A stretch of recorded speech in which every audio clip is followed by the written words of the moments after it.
some crazy news from one of my new sponsors, Parasol Aesthetics. She'll be on the show later. Erica, she did my blood work, and my testosterone came back at 1,800. Bro. Damn. That's out of control. I was like, what the fuck? 1,800. Mine was high when I did my blood work with Brecca. 12 or 1,400. Remember? Right, dude. 1,800. You're like 9 men. You're like fucking Godzilla. What is going on? Wild. And you think, oh, this lighten up on the shots. Right. No, you're like, this dude's stacking, man. He's fucking, right. I'm only on 1 cc a week. Yeah, a week. That's same as me. So I was like, same what as me. The hell? Do you do it in one shot once a week, or I used to do it. I used to split it up. I just hate. I don't like getting stuck twice a week. Yeah, I do it myself in the shoulder. I've been doing the shoulder lately. I can't. I want to do the butt, but I just can't make myself to do it. Really? Yeah. But the best is doing the butt. I do mine in the quad. It's better there results wise, or I don't know about results wise, but the good thing with the butt is that if over a long period of time you develop scar tissue, that's what I've heard.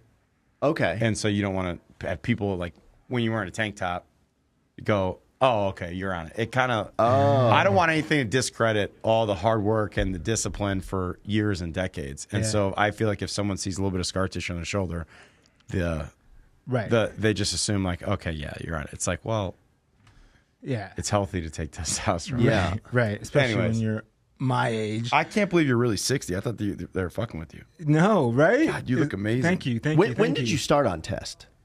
Like the first time? Probably when I was like, I'm going to say 12 years ago, so whatever that is. Oh, that late? You thought you were going to say 12 years old? I was like, holy shit, you were out in front of it. You got out in front of it. He's like pre-puberty. So you're like 48-ish. Yeah. Okay. And I haven't been consistent either. I've gone off and on. Yeah. But you look great, Nick. Yeah, nice. Nick. You're like, what, going to be modeling now, dude? You're like all slim. Who's Nick? Who's Nick? Oh, Nick Roy. Did we not properly introduce Nick? You guys I'm family. So yeah, he is family. Nick Royer, fresh from Dallas, fresh off the runway. Wait, you flew in this morning? No, last night. Yeah. Last night. New View Roofing. That's it. Yeah. A door knocker.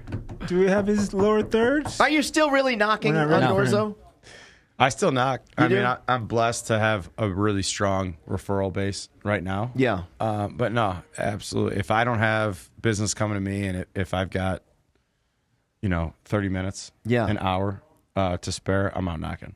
Those of you that if you were watching earlier by the way, the link, if you guys don't want to see my ridiculous doing all this shit, if you go to my link in my bio, you can see the proper broadcast that Travis is putting out. But Nick is one of the guys I called in the cold plunge. We ran that video. I don't know if you saw it earlier, if you were even up yet. Yeah. Travis, is there a way they can see that video throughout, or like where is it? Is it? I don't think it's been posted yet. Not yet. I guess we should probably post it. On Action Junkeez or Junkeez Network, whatever you want. Yeah. Have George do that. Okay. Yeah.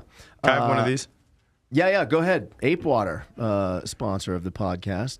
Water in a can. I kind of like water in a can. I love it. Do you? Is there a box water? Let's talk about the ape. On the bottle, can we? The ape on Ape Water. I don't know. It's like a crypto ape. Is this? That's what I thought. Is it related to those guys, Travis? Like the? It is the Bored Ape. It is the Bored Ape. Yeah. Oh wow! But it's like collectibles.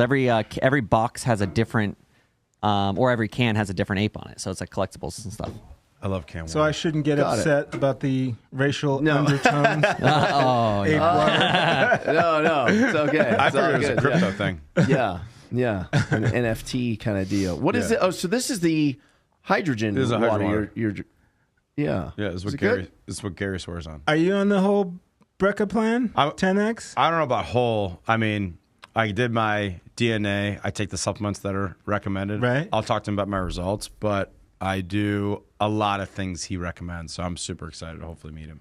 Oh wow! So yeah, I mean, I'm embodied in the just from listening to him and what he posts. I try to honestly duplicate what he says. So I do the sauna in the morning. I do infrared sauna in the morning for 30 minutes at 160 degrees. I do cold plunge pretty much every morning. I built my own cold plunge for my house now. Wow. So if I'm too busy, I don't miss a day. Yeah. I used to fast, but I stopped fasting because I saw him make a post a couple months ago, and he was like, listen, fasting isn't for everybody. So if you feel like if you naturally have low blood sugar, it's probably not best for you. Right. And then in my head, I'm like, I remember my dad telling me in high school I was hypoglycemic.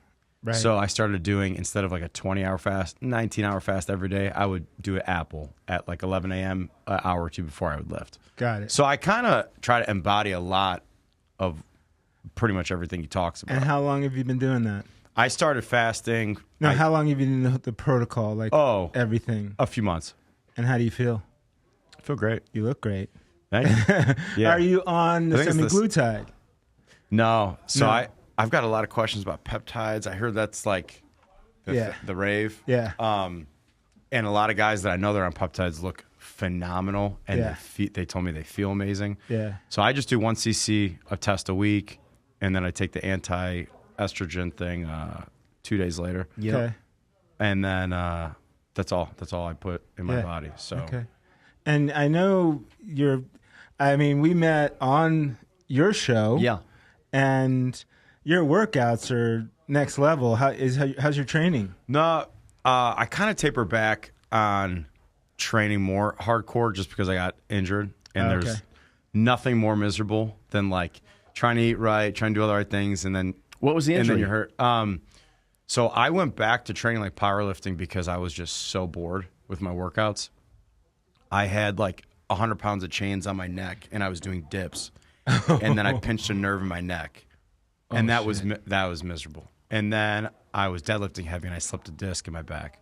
Is Ron Gallagher's coming Ron's in coming, today? yeah. He's going to meet Ron. Yeah. When's Ron coming in? Soon? At 8. Oh, at 8. Okay. Nice. Yeah. So I have a chiropractor that I see minimum twice a week, and he's like the messiah to me. Yeah. So he got me good after Moving. a couple days, and that infrared therapy works good. He's got this little machine, and he'll do it on any muscle that you're sore or tender in. It's good for hair, rejuvenating hair. I mean, I paid a lot of money for my hair, but How many times have you gone in for hair? I went twice. I need to go. I'm going and for I the second just went time. again earlier this year. Okay. The first experience I had could not have been better. Yeah. I went to the same place, had such a good time. Second experience I had was awful. You told me that. And it was only because I just want to know. Like, if I go in a dentist's office, before they just say open your mouth and start drilling and looks like they got a jackhammer in my mouth, like tell me what you're gonna do, tell me what to expect. And the second time, they just didn't really tell me anything. And they start doing the numbing shots. They did 25 shots across the front of my head. And I'm like, okay, like this really like hurts a lot. And they're like, okay, well, we got 25 more in the back. And the ones on the back, it was so excruciating that they had to stop like several times. It feels like they're in your brain sometimes. I know. I can't say I had a bad experience because it hurt, because if I'm them, I'm going, okay, well, what the fuck do you expect? Right. But they didn't do the area that I told them to. I just wanted to add more up front, and they didn't really like address that area. So Same doctor. Not different doctor, same Different place. Same place. But I'm getting a lot of compliments lately, so now I think I you're need to looking ease, good. I need to ease up okay. on that. Yeah. But I upped the skincare though. You know, my girlfriend's an esthetician, so she's like, "Hey, you got to get on like a skincare routine." I'm like, "I'm not gay." Like, look. Dude, And I'm on a she was skincare like, program too. It's like, what? No. I just washed my face with soap. Yeah, No. that was me. No, that was me. No, so I do like the facials monthly, but she's got me. There's just a couple products. Do you do the facials that actually hurt though? No, Like, no. Okay. Oh, I No, did. I mean, I wouldn't be like opposed. You did. Yeah. I wouldn't be opposed to that, but no, I just do like the good, like cleansing facials. Mask, Yeah. whatever. Yeah. But yeah. You look good. No, but yeah, thank you. No, but the workouts, I follow Jay Cutler's online program. Oh wow. Who's in Germany right now, by the way? I know, I Otherwise, he was texted him. going to come in. I texted him. Yeah. Yeah. That's I was no- like, hey man, you gonna be in town? He goes, I'm in Germany. That's no joke. The Jay Cutler program. No, I love it because you literally log. It's so what's an it app? called? User friendly. Yeah, you do that. Like, I'll literally show you how easy it is. So you go on here, you go to the app, and like this week, let's say I work out 5 days.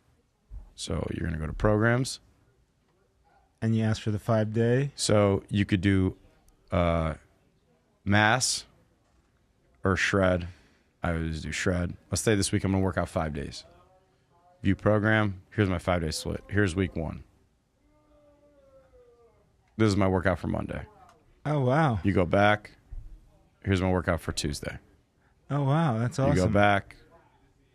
So. And is it gym specific? Like Yeah. What you. It's just. I don't want to say basic, but it's relatively basic strength exercises. Now, I think his thing is amazing because. Oh, wow. He has demonstrations. Exactly. Because if there's 1 or 2 exercises, you're like, I don't know what this is. You could just click the button and he'll just show you how to do it. Oh, this is cool. Mm-hmm. And is it a fee? A fee to get this? Yeah, and it's like pennies. I mean, it's $5 a month. Yeah, like literally, I think it's like $100 a month, maybe. Okay, so it's your little personal trainer. Yeah, and your yeah. And again, I don't have a problem with accountability. I don't have a problem of like form and technique. My mind is so consumed in the day with my day to day that Right. I don't want to think. Yeah. I don't want to piece together my workouts. So you don't need to get me on showing up. I just want to show up and go, okay, what do I have today? Right. And that's the most ideal program Okay. for somebody like me. So, and Nice. I work out with at least a buddy or 2 in the day, which helps a lot. So you're And both doing so that same. we all do it. Oh, wow. We all do it. I take the guys to the workout and we all push each other. What's the dude you brought other time? The black dude? Are you still working with him? Mike, yeah. The He's down in boxer? Florida. Yeah, Okay. he's down in Florida doing his thing. He was cool. Yeah. Cool He's in dude. Miami, right? Delray. Delray. Mhm. Okay. Cool. Yeah. Yeah. Now, how's your workouts, John? I've been having trouble getting in there, to be honest. Like not maybe twice a week. It's just I've been so just schedule. I just can't get the chasing the schedule rat, right. Yeah, and then I hate where we go. I want to just go to Dragon's Lair. I need to just. It's weird. Every time I go to Dragon's Lair, That's I'm Flex's like, gym, right? what? Yeah, I'm like, why don't I just come here? It's only another 10 minutes. Is it badass? But yeah, and it's just great. It's not overly crowded. When I go to LVAC, man, it's just there's times I walk in, I walk. You don't ever just walk right out, do you? I had to drive out, like not even come in. Like you Right. can't find a I've done that parking too. space. Pull in, and I'm just like, you know what? I can't do this. I can't do it. I just can't do it. It's the worst right now. Yeah. It's worse than ever though right now. Right. I've never seen it this busy. The 4 The years January I've been doing people it. still hanging on. They're still hanging on. Bless 'em. for a change. I don't get it. They're usually gone by March 1st. Those New Year's resolution fuckers are still hanging in there. They're mid-April. Give him a couple months. Yeah, yeah, I think it's because Vegas has had a real winter. Like yeah, people are now feeling like, oh shit, it's getting sunny again. yeah. It was hot yesterday. Whoosh. Yeah. Fuck, great. Weighed in at 172 this morning. Though I was trying to get it at that's 170. I was hoping to send you the 170 screenshot today. Right. But That's really good. no, but yeah. But honestly, I want to be 185. Like I want to be 185, but with abs. Yeah. That'd be It's great. hard though, and I can't eat like a Well, lot. Like, yeah. I mean, I don't. So to get abs, do you like just everybody's low so carb, different? Low carb. Okay. Yeah. Keto. I've been on keto. Well, now I've been on what I've coined keto flex. Which there is no such thing. You're either keto or you're not. But You're keto-ish. yeah, I'm keto-ish. Yeah, adjacent. yeah, I'm keto adjacent. Wait, yeah. so have you done the hydrogen water? Or have you? No, I haven't yet. Okay. Do you notice a difference? I just realized lately that I don't do it enough. I was doing like 1 a day, and then I saw Gary make a video like, yeah, you need like. That's your. I Anytime think- you're drinking water, that's how it should be. I think like okay, I think if you're supposed to do a gallon, just generally speaking, a gallon of water a day, Yeah. which is 100. How many ounces? 100. I'll take your word for it. Whatever your answer is. I think you're supposed to do like at least a liter of this a day, and a liter I think is like 30 ounces. A liter's the big, or no, No, 2 liters is a no. big. Yeah. A liter is Yeah. a tall, skinny bottle. Yeah. Yeah, he Okay. knows the 2 liter from the pop. Right. Yeah. That's funny.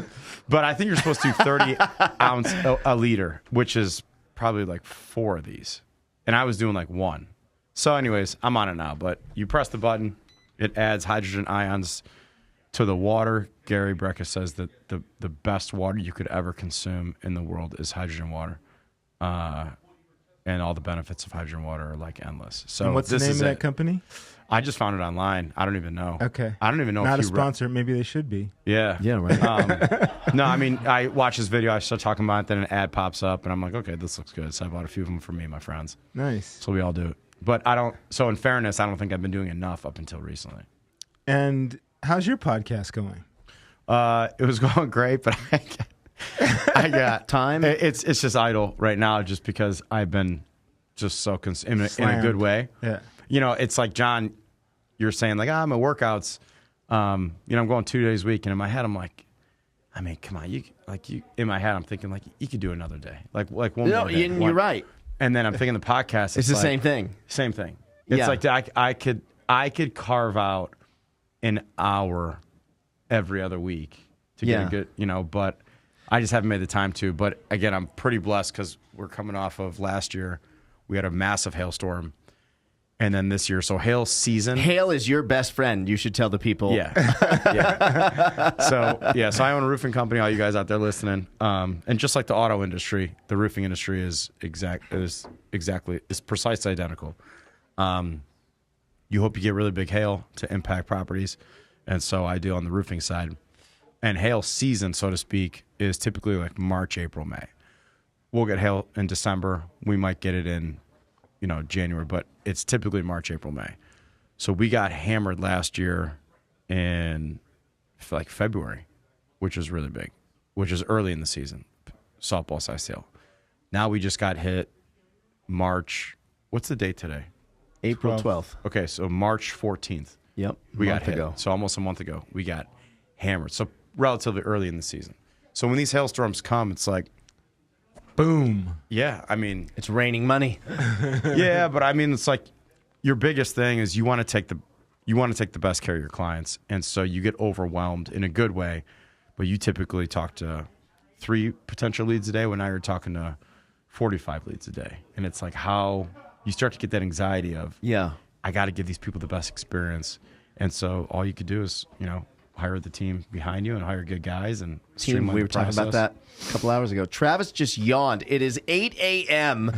We're 3 hours in, and I just saw a yawn out of Travis. That's correct. Because I'm not going to be eating food until like 4 p.m. today. And why is that? Because I fast every day. If I change anything about my day, I will get sleepy. If I eat too early, then I'll get. Well, like, clearly you're glucose already dump. sleepy. You're yawning at 8 No. This is gonna be a sustained sleepy for 24 straight hours. Got it. Unlike you, which you're pumped up, you're ready to go, and then by like hour 15, you're gonna be like, me so sleepy. That was a good job. That was good. I just want to go back to the workout thing real quick for accountability purposes. For the record, Nick, what happens to me is I need to just remind myself, if I don't do it in the morning, it's not going to happen. Yeah. Yeah. Because a lot of times I'm like, I'm not going to go in the morning. I'll go at the end of the day. And Yeah. it's at the end of the day, I'm like, I can't do it.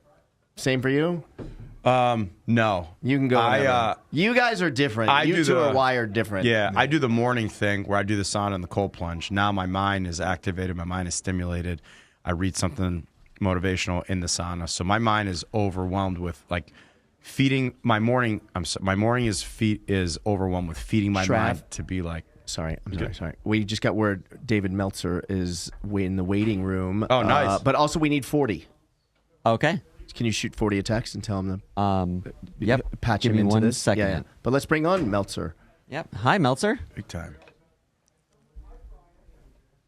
Is he there? I don't know. I think he's setting up his audio. David Meltzer. Live at the Masters.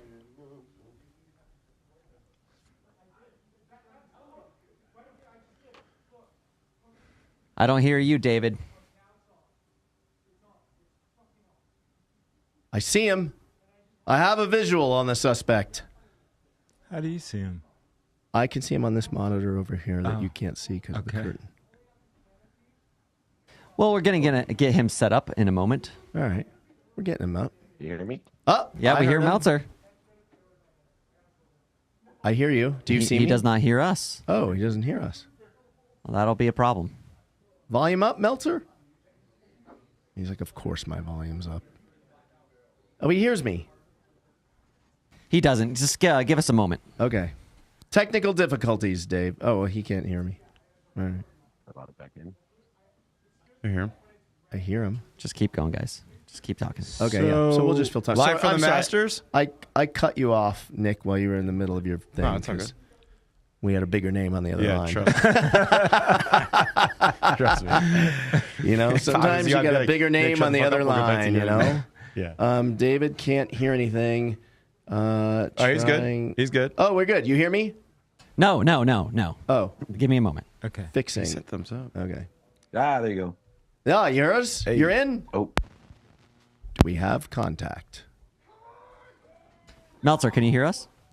I can hear you. Okay. Hey. Test 1, 2. David Meltzer. Boom, boom, boom, boom, boom. Are you at the Masters still? Nothing's coming through. It's acting weird. Oh, we're having trouble, Dave. Hold on. Sorry. Dave, it's only our 5th year of doing the live show. We'll figured we'd have this down by now, but usually we do. How we looking? Dum, dum, dum. It goes smoothly for everyone, then you get the big guy on. Yeah. What do you think of the water? You get the guy that I'm going to partner wet. in doing podcast studios all over the country, and we can't even do a live stream. Building big confidence with the new partner. I wish you could hear all this. Yeah. I wish you could hear all this. I wish I could too. There Oh. he is. Wait, are you in? You're in? He can hear I'm us. in. Okay. Hey. He's hearing us differently than normal. But hey, welcome, Meltzer. Okay. Yeah. Yeah, Dave, I said that's great. I want to open podcast studios all over the place with this guy, and we can't even do the live stream right. So that's good confidence we're building with him. That's great. That's just great.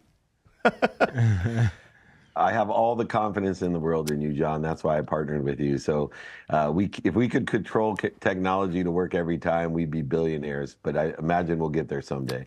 So, right. So are you at the Masters currently? I am at the Masters. There's very few people I would leave the unbelievable Augusta National for, but you're one of them. And I've been here since Tuesday night in the par 3 tournament. We're doing a mastermind here. We have John Daly, Josh Miranda. We have Josh Allen today. We have an event at Topgolf this afternoon. Nice. That seems sacrilegious, a Top Golf at the Masters. Yeah, what is that? How's that legal? Dave, have you met Dave Meltzer in No, person yet? So this no. is my longtime best friend, Giovanni Elmore, right here, Dave. I heard a lot about you. You probably heard nothing about me, but hello.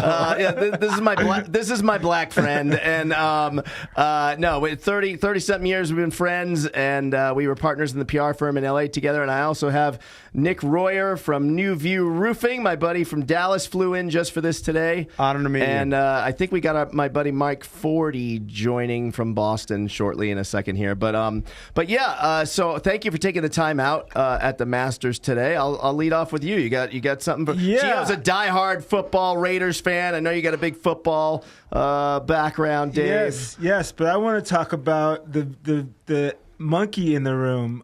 Tiger Woods, I heard he's jacked. What do you say? Is he on the juice? Well, it's funny because I'm with a doctor, and he said by the look of his face, he's definitely taking something. Don't know what it is. So it's interesting because he looks amazing. He's playing amazing. He's an extraordinary athlete, regardless of what he's taking or not taking. Yeah. Because I'm a mindset person, and Tiger Woods is one of my favorite athletes because of his mindset. I don't think we'll see someone that has such an extraordinary mindset when it comes to performing in athletic skill or feat. And so the kids out there, they get to walk with him over the next few years. Even if he doesn't win these tournaments, this man he is the definition of focus. 100%. 100%. On and off the court, right? With that guy, Yeah.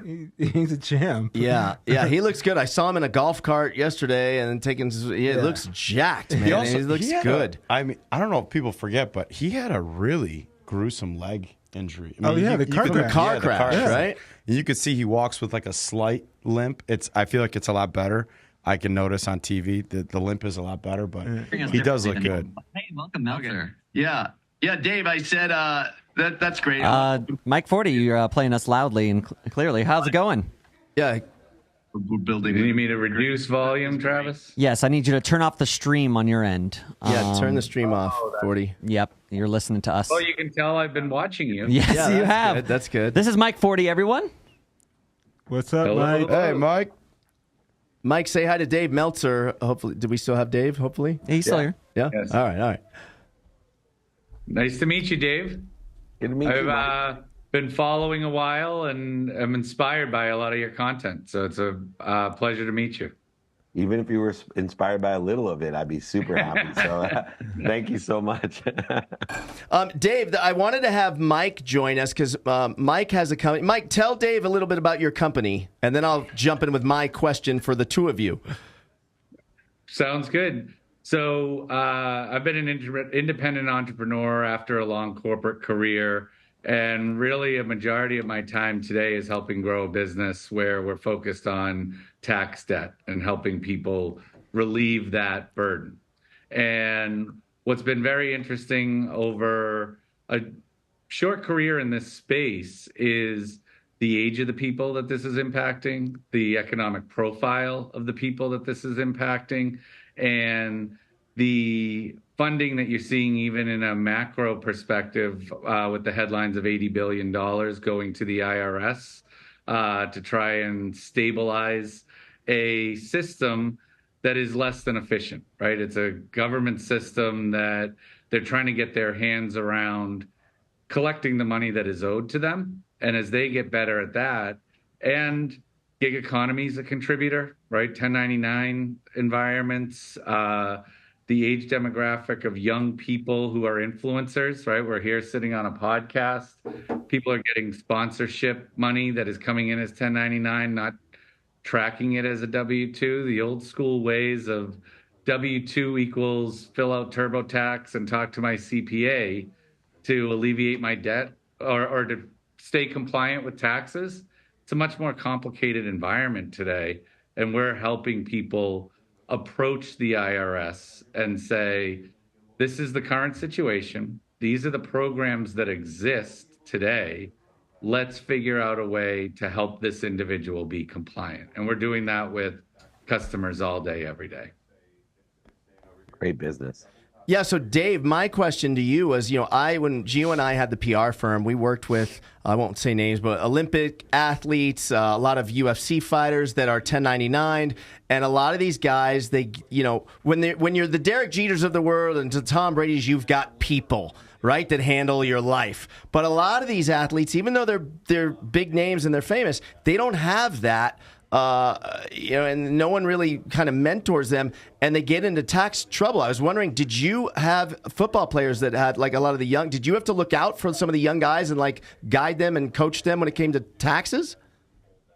Everyone, not just young ones. So, obviously I've been a big part of the Pro Football Hall of Fame with the NFLPA and the Retired Players Association in multiple leagues, but especially the NFL.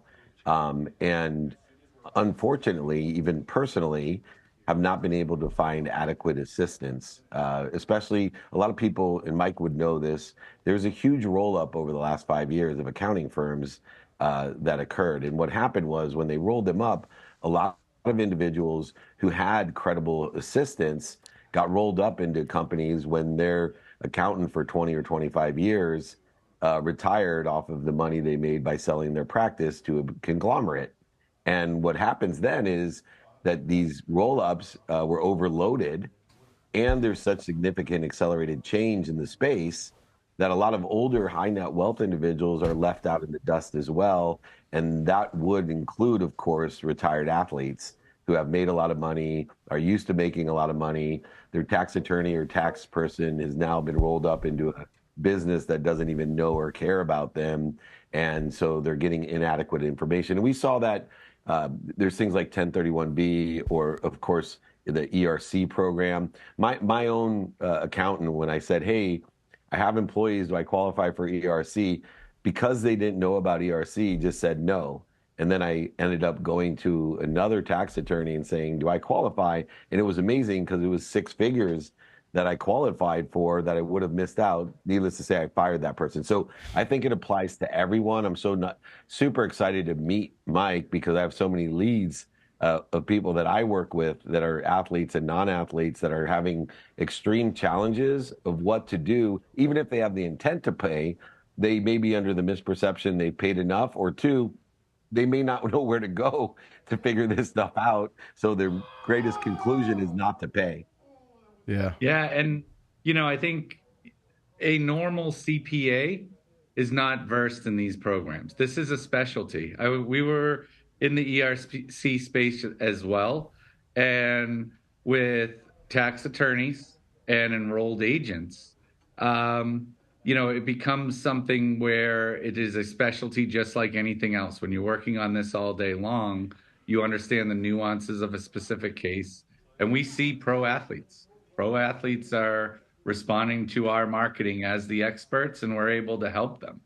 But I think the macro story for the country is that the gig economy, the 1099 environment, is making every person impacted.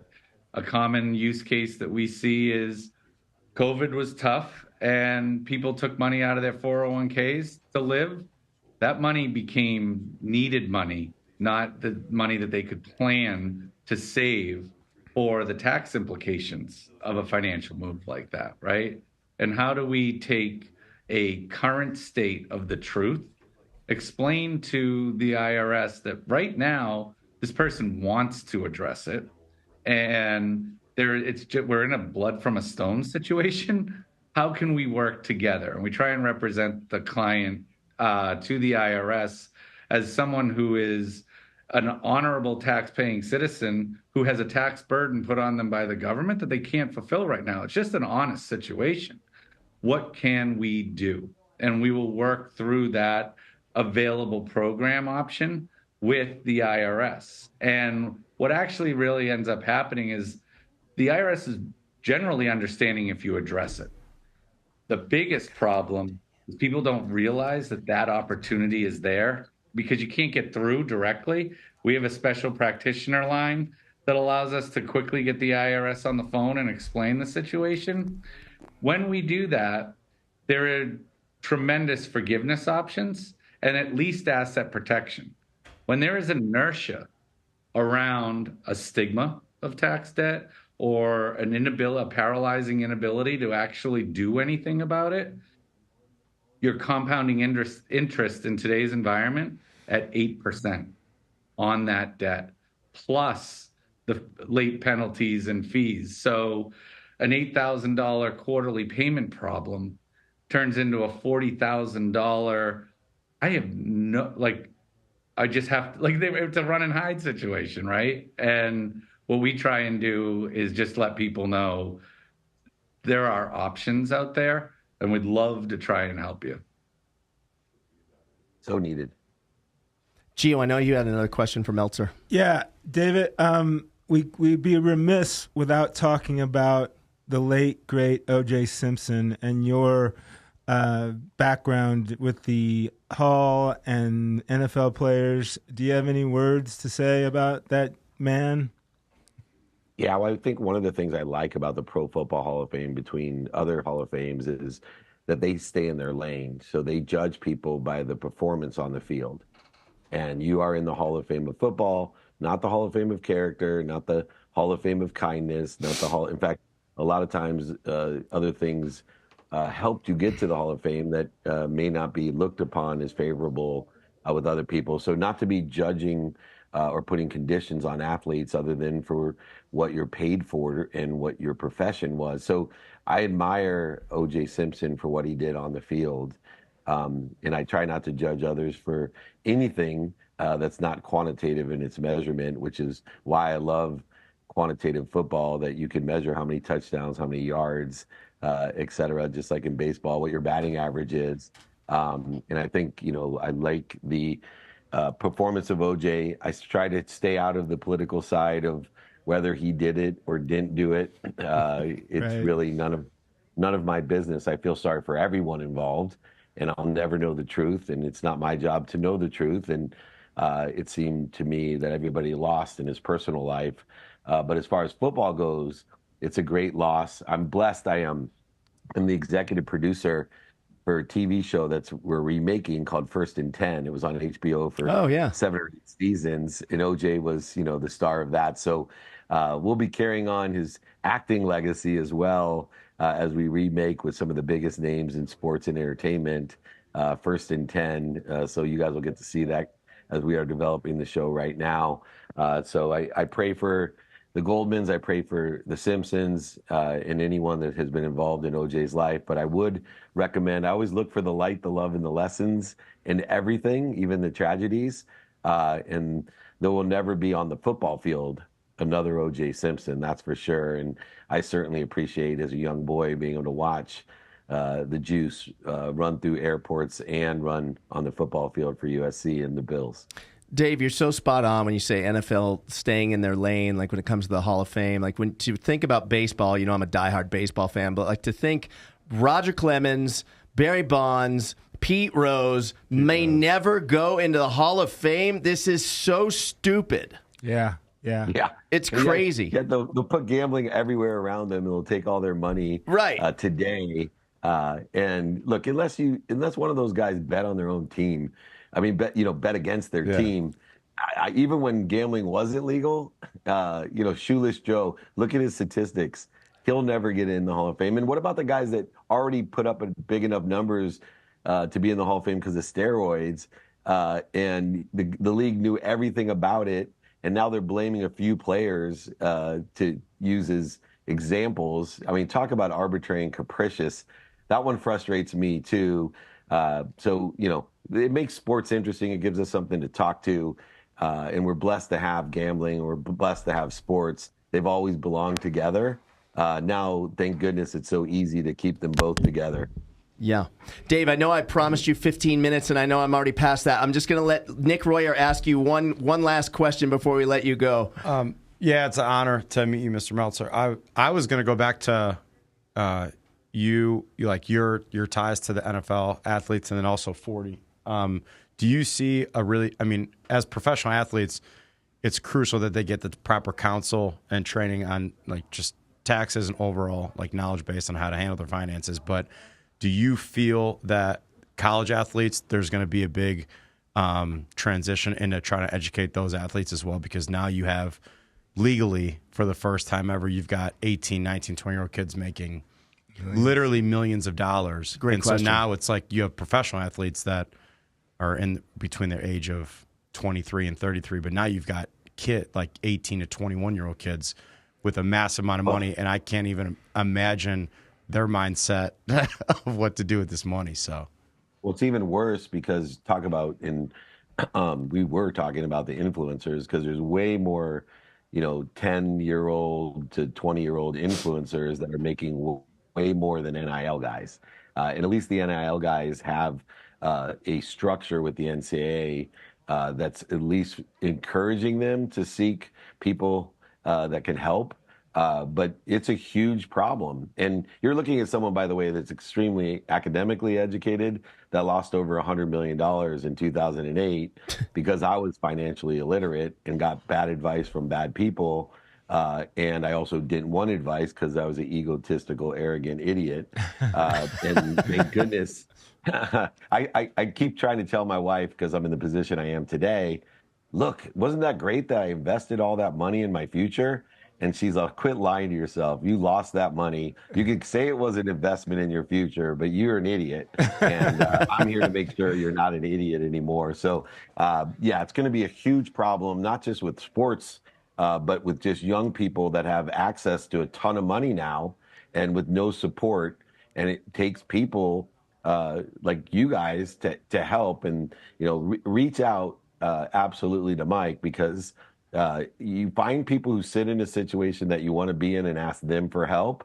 And Michael's one of those people. So the best piece of advice that I can give everyone out there, no matter how old you are, ask for help. Find someone that sits in a situation that you want to be in. They'll give you directions. It's the fastest, easiest way to get to where you want to be, and the greatest investment you'll make with your time, money, and emotion. Yeah. Dave Meltzer, thank you so much for taking the time to sit here and talk to us. You're out there at the Masters having a blast. I really appreciate it, and I hope I see you in Vegas soon. See you guys. Thank you. Good luck. Thank you. Tell Tiger we said hi. I will, bud. It's Dave Meltzer, everybody. Mike 40, did you have anything you wanted to add? I wanted to let Meltzer go, but did you have anything to add to what Nick just said? Well, I just wanted to point out, I was going to try and get Meltzer to see it, but I've got John Hanna, one of the first New England Patriots inducted into the Hall of Fame. We had to wait through a lot of poor talent to get to that 20-year run we had.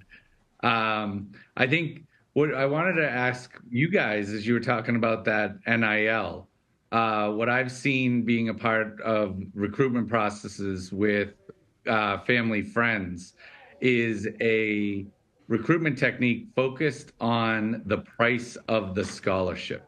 So around here, Boston College is a fairly successful program who puts out really strong NFL first rounders, second rounders, defense, offensive line. And a big part of that recruitment process is you are receiving a $400,000 education, right? And isn't that a fascinating piece that is probably part of the traditional model versus how are we going to influence your NIL money, right? What type of sponsorships? That's the second part of the conversation that I believe Boston struggles with as a market because we're not a college town. We are a pro sports town, right? I'm sitting there, Bruins, I'm waiting for that Stanley Cup again. But when you talk about young athletes today, and you guys were touching on this, that is really skewing these recruitment calls, right? Around the portal. If you come here, you're going to make X amount more money through our NIL commitments. Where are you seeing that trend when you talk to young athletes? Well, I wouldn't really know, but we have a person, our head of marketing here, has a young brother who is in the NIL and is experiences firsthand. So, but I don't know if you guys have any other in-depth opinion on that. Yeah, I don't know. I think it's going to be. I'm curious to see how all this shakes out. I mean, these, like you said, Nick, like you get 18 to 20-year-olds making millions of dollars. It's hard enough when they get in the league.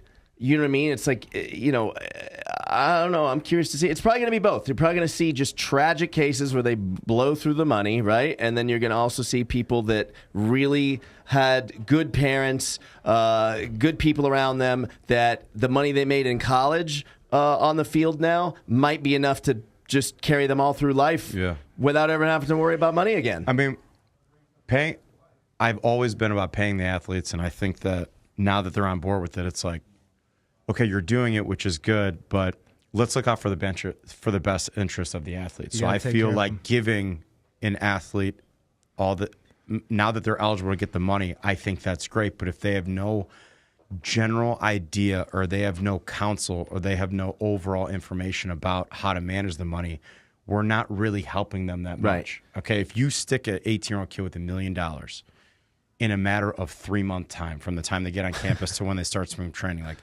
what do you think is going to happen? Right. And so just like getting a personal trainer or just like getting a coach, I just feel like it needs to be mandatory that they have general counsel once they get on campus. So now they have an understanding of what interest rates, mean and what taxes mean, and, give them good stories and bad stories of previous athletes. But I just think that they're not addressing all of it. Like when I was 18, I had no idea I didn't, until I started making real money 7 years ago, I didn't know how taxes worked, right? Right.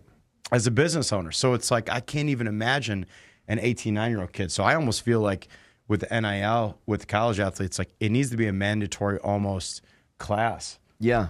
Otherwise, like they have no idea the hurt that they could be getting into. And even, Mike, correct me, like even when it comes to helping family, there's a proper way to do it. Sure. Where you're not just giving them cash, right? Yeah. Like there's a way to even do it so that you're going to benefit the most and they'll benefit, right? They could sign up family as employees. Yeah. You want a tax attorney to be advising. And, if you're getting rapid wealth, a tax attorney fee is going to be a sticker shock to you, right? Yeah. Like, how is this going to be valuable?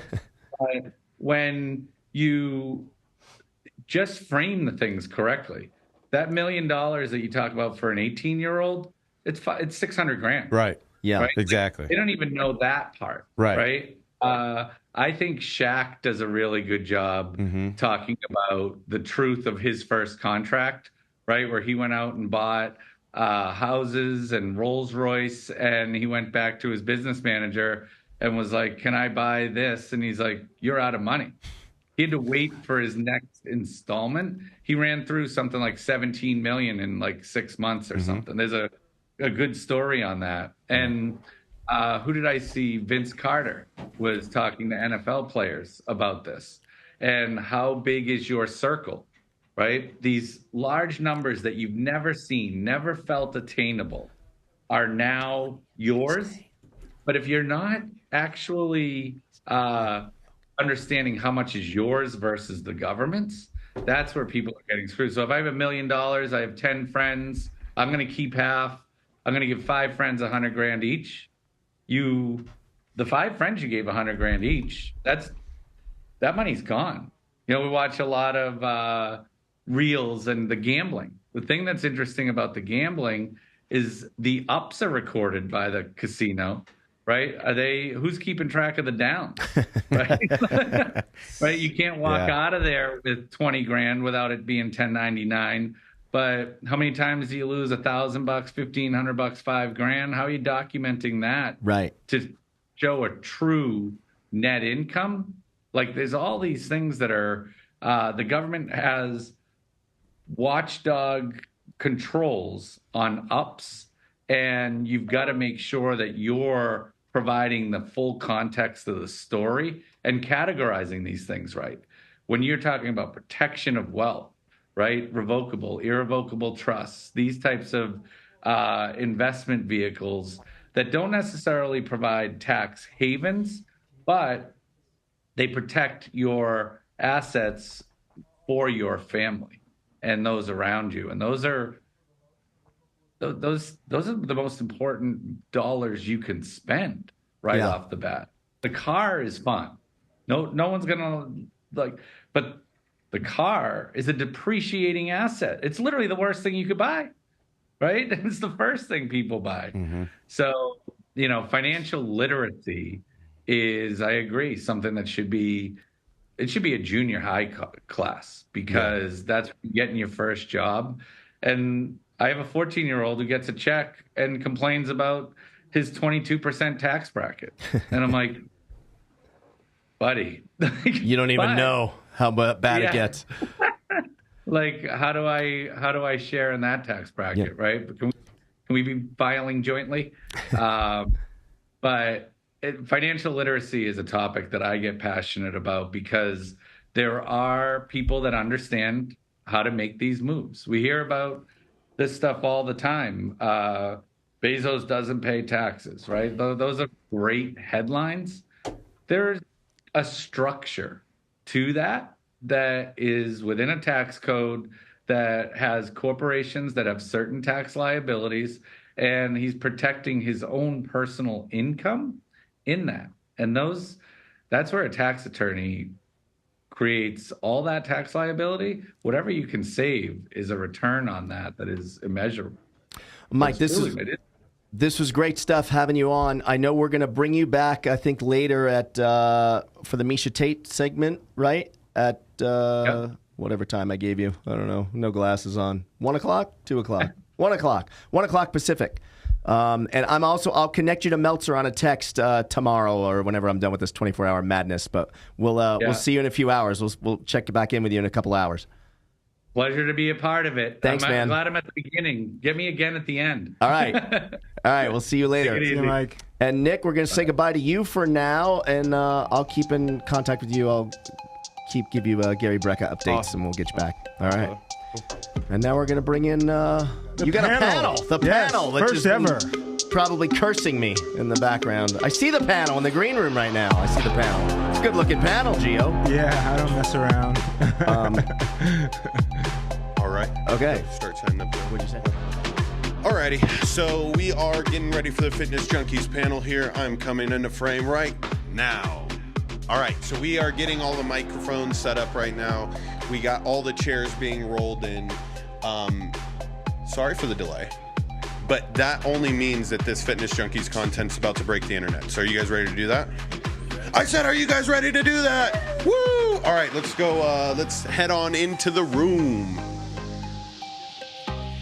So we do have a little side game coming up, side quest. It's going to be Guess That Cryptid with John Orlando as we're getting this room finalized right now.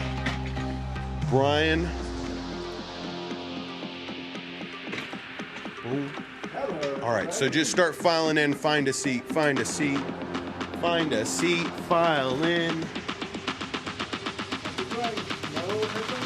Headphones. That's why we're setting those up.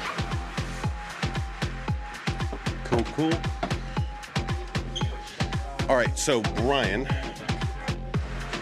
I'm gonna have you rotate to me, okay? While we're going down, because this camera's about to die.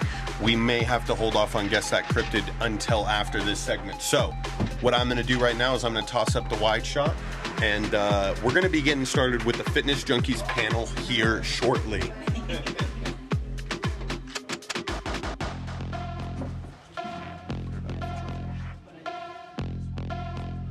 This is the 24-hour live stream in full action right now. I got Erica's chair here. Boom. We'll roll this one. Cool, cool. Excellent. Jono, slide in. Slide on in. Travis took a bathroom break. Unacceptable. Unacceptable. What are you doing? What are you doing? We're getting them hot here in a sec. Yeah. You can skip down a little. Okay. I don't She don't want to be bite. near you. File on in. He doesn't bite hard.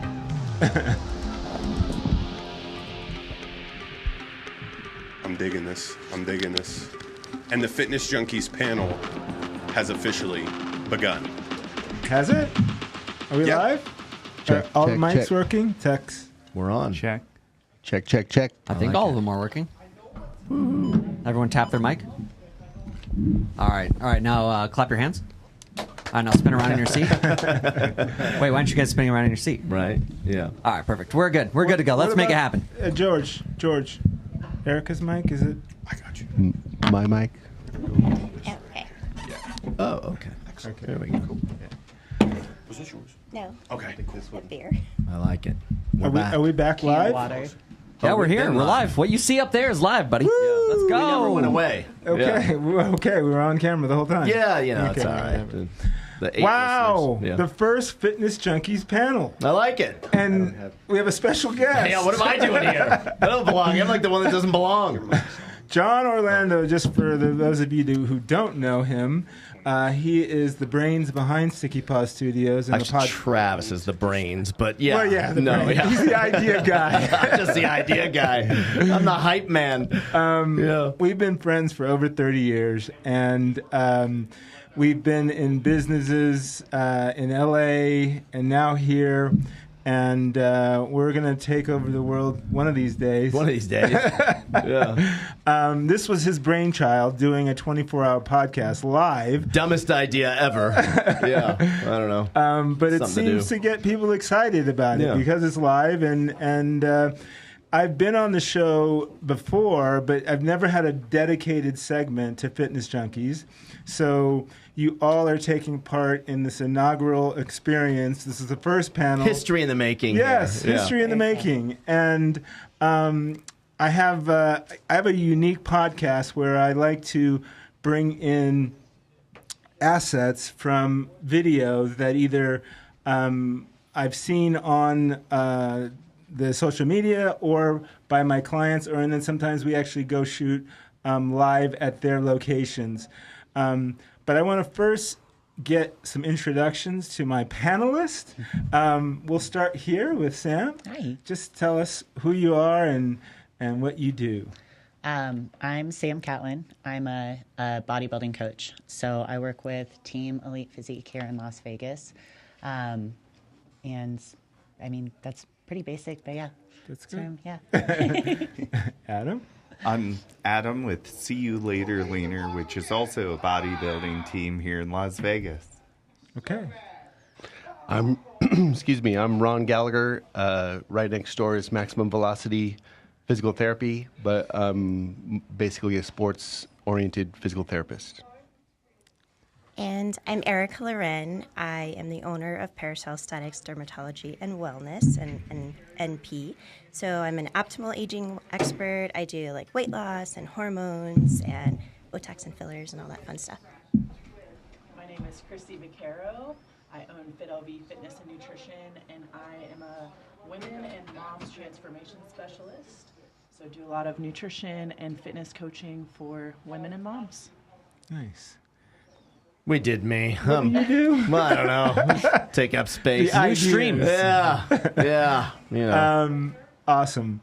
So let's get started with the first video, Travis, the dude in the water. Everyone says discipline is so important, but they never want to tell you why. I'll tell you why. It's the strongest form of self-love. It's ignoring something you want right now for something better later on. Discipline reveals the commitment you have to your dreams, especially on the days that you don't want to. The future you is depending on the current you to keep the promises that you made to yourself yesterday. That's today's words of wisdom. Why don't you watch that again? I absolutely love that. Yeah. And that kid, I don't know who he is, but he's got it. I wish I had it at his age. But I know everyone sitting around this table has had and does live in a disciplined manner to get to where you are today. You've all pushed back gratification to build your business, to build your brand, and let's go this way this time. And Yeah. what do you think about discipline? I don't think I had it until the last few years. I mean, you probably know just as good as I do. You could probably do a novel on this. If I would have done half the things Gio told me to do in my 20s, 30s, and 40s, I'd probably be in a different place. But, you know, it's like you used to always say, like, it's not the hour in the gym, it's the 23 hours you're out of the gym. And it's such a simple concept, but I just couldn't get it right for so many years. It wasn't until like 2019 when I first got my diet under control, and then it got blown out of the water in the pandemic a little bit. But now I'm back on track the last couple of years. But yeah, like it's weird. It's hard to start be on the highway of discipline, but once you're on it, I think it's easy. Like, I mean, imagine. What are your thoughts? Yeah, so with discipline, you know, I think a lot of people go wrong in trying to come out the gate so hot, and they have to build up a layer of self-trust with discipline in the small things. Like I always say, your alarm going off in the morning is your first opportunity to start with a win, because when you hit snooze, right, you're starting with a loss. But it takes discipline to get out when that first alarm goes off. So if you can practice discipline in a really small way to start and build up that self-trust that I'm going to do what I say I'm going to do, that discipline is going to continue to build that self-trust. And it's also something you have to continue to practice every day. Feel free to jump in, anybody, if you have a thought. I think a lot of it is maturity too. As you get older, you realize you're not like a superhero. You start getting like those aches and pains, and you're like, why is my knee hurting? Right. Yeah, and so you're like, okay, maybe if I want to live a quality life as I get older, I want to be able to run around with my kids or my grandkids, I need to start living better. And it becomes more important. And it's about self-love, taking care of yourself so that when you are older, you can do the things you want to do. When the kids are out of the house, finally, you can travel and feel good while you're doing it. So I think it is something for most that will come with maturity if they don't have it at a younger age. So. Right. I always think about it as in discipline doesn't equal torture and all the worst things. It actually gives you freedom to indulge and live life, as everyone says, on occasion. You know, whatever that is for your individual journey. Meaning, is it a 20% 80% discipline, 20% indulgence? So there's an equation for each person, and I think the the thing that you might have learned, or people out there that might have learned in their business, where they're disciplined to build a business, they don't seem to be able to translate into that to themselves and their health. And that's, I think, a lot of what we do here at this table. Even you, Ron, as far as I've been your patient, and you've told me to do certain things, and I decide, maybe I don't need to do that many reps, or I don't maybe to do it 3 times a day. I only need to do it 1 time a day, and I'm not getting better at the pace that you've told me I could. Right. Yeah.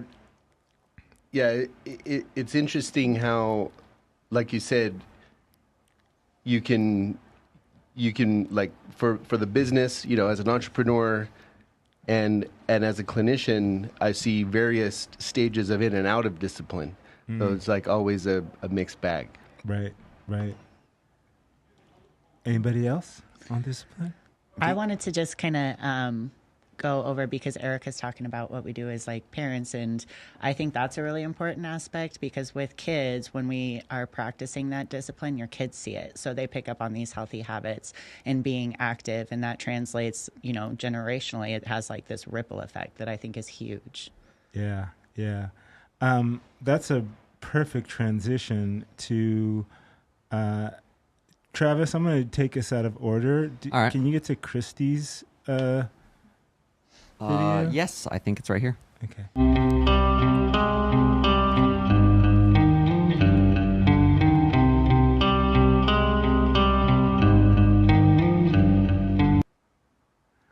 So is that your son watching you? Yeah, it's my 7-year-old. So talk about your life with your kids, and you've had some really crazy responses on social media about that. About that video? Yeah. So that video, I think it had over 1 million views and a lot of negative comments that, like, everyone wants to go viral until it happens. And then you're like, wait, what did I miss? What was controversial about that? My thoughts exactly. Wait, can you just play that again one more time? That's your son right there? That's my son. That's you doing push-ups? Yes.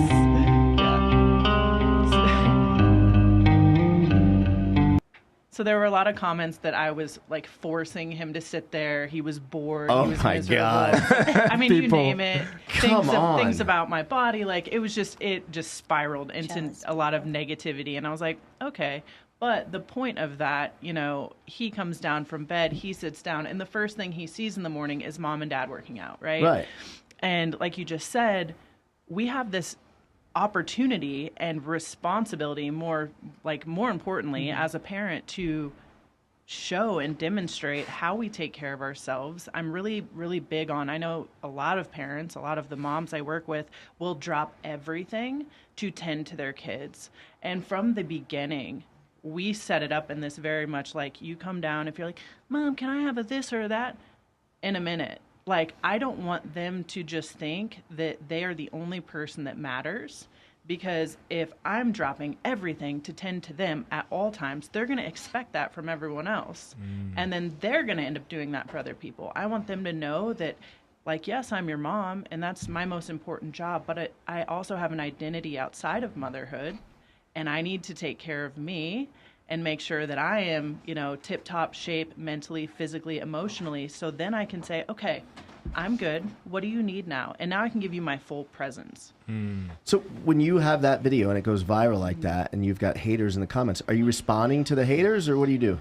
So to a degree, algorithm and like engagement purposes, yes. But if it starts to emotionally affect me in a negative way, that's when I pull away. I'm very self-aware with, like, some of it's funny to me and I'll like play the game a little bit, but if it starts to like wear on me, or if I feel a feeling of defensiveness, I step back and I go, why is this making me feel defensive? And then I'll readdress it. I can't, I'm still in shock that video caused a problem, but I shouldn't be in shock because puppy videos can make people go crazy too. Like it's the strangest thing, right? It's like, what is that? I don't know. I think people are bored and miserable, and they want to like just voice their opinions from whatever with no consequences. Baggage. Yeah, right. I mean, they think they just sit behind it and Like, what in the world would somebody rip on that for? Right.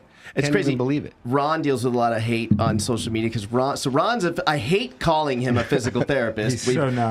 So I mean, the long story short, Gio's had some neat issues and stuff that Ron helped him with. I had horrible tendonitis in my elbow for almost 3 years. I went to 3 or 4 different physical therapists. I hated the word physical therapist, and Gio was like, "Go next door and see Ron." And I was like, "I don't want to go do that." And so finally, it got so bad, I scheduled surgery with a doctor, and then the doctor was like, "Well, I can't schedule the surgery unless you go to physical therapy. Go to my guy." So I go literally across the hall in this medical building to his guy. I walked out after 15 minutes. I was like, "You're just like all the others. I'm done." So finally, I go to Ron, and Ron, downloads all the. So what's going on? So I give him my whole story, and he says, "Yeah, I could probably fix that in like 3 to 4 weeks." And inside, I'm like, is this guy out of his fucking mind? I just told him it's almost 3 years. I can't curl more than like 25 pounds without pain. I can't even, for whatever reason, I can't even click the seatbelt. It's just the right angle that just triggers this up here. And I'm like, Gio sent me this nut job that's telling me 3 or 4 weeks?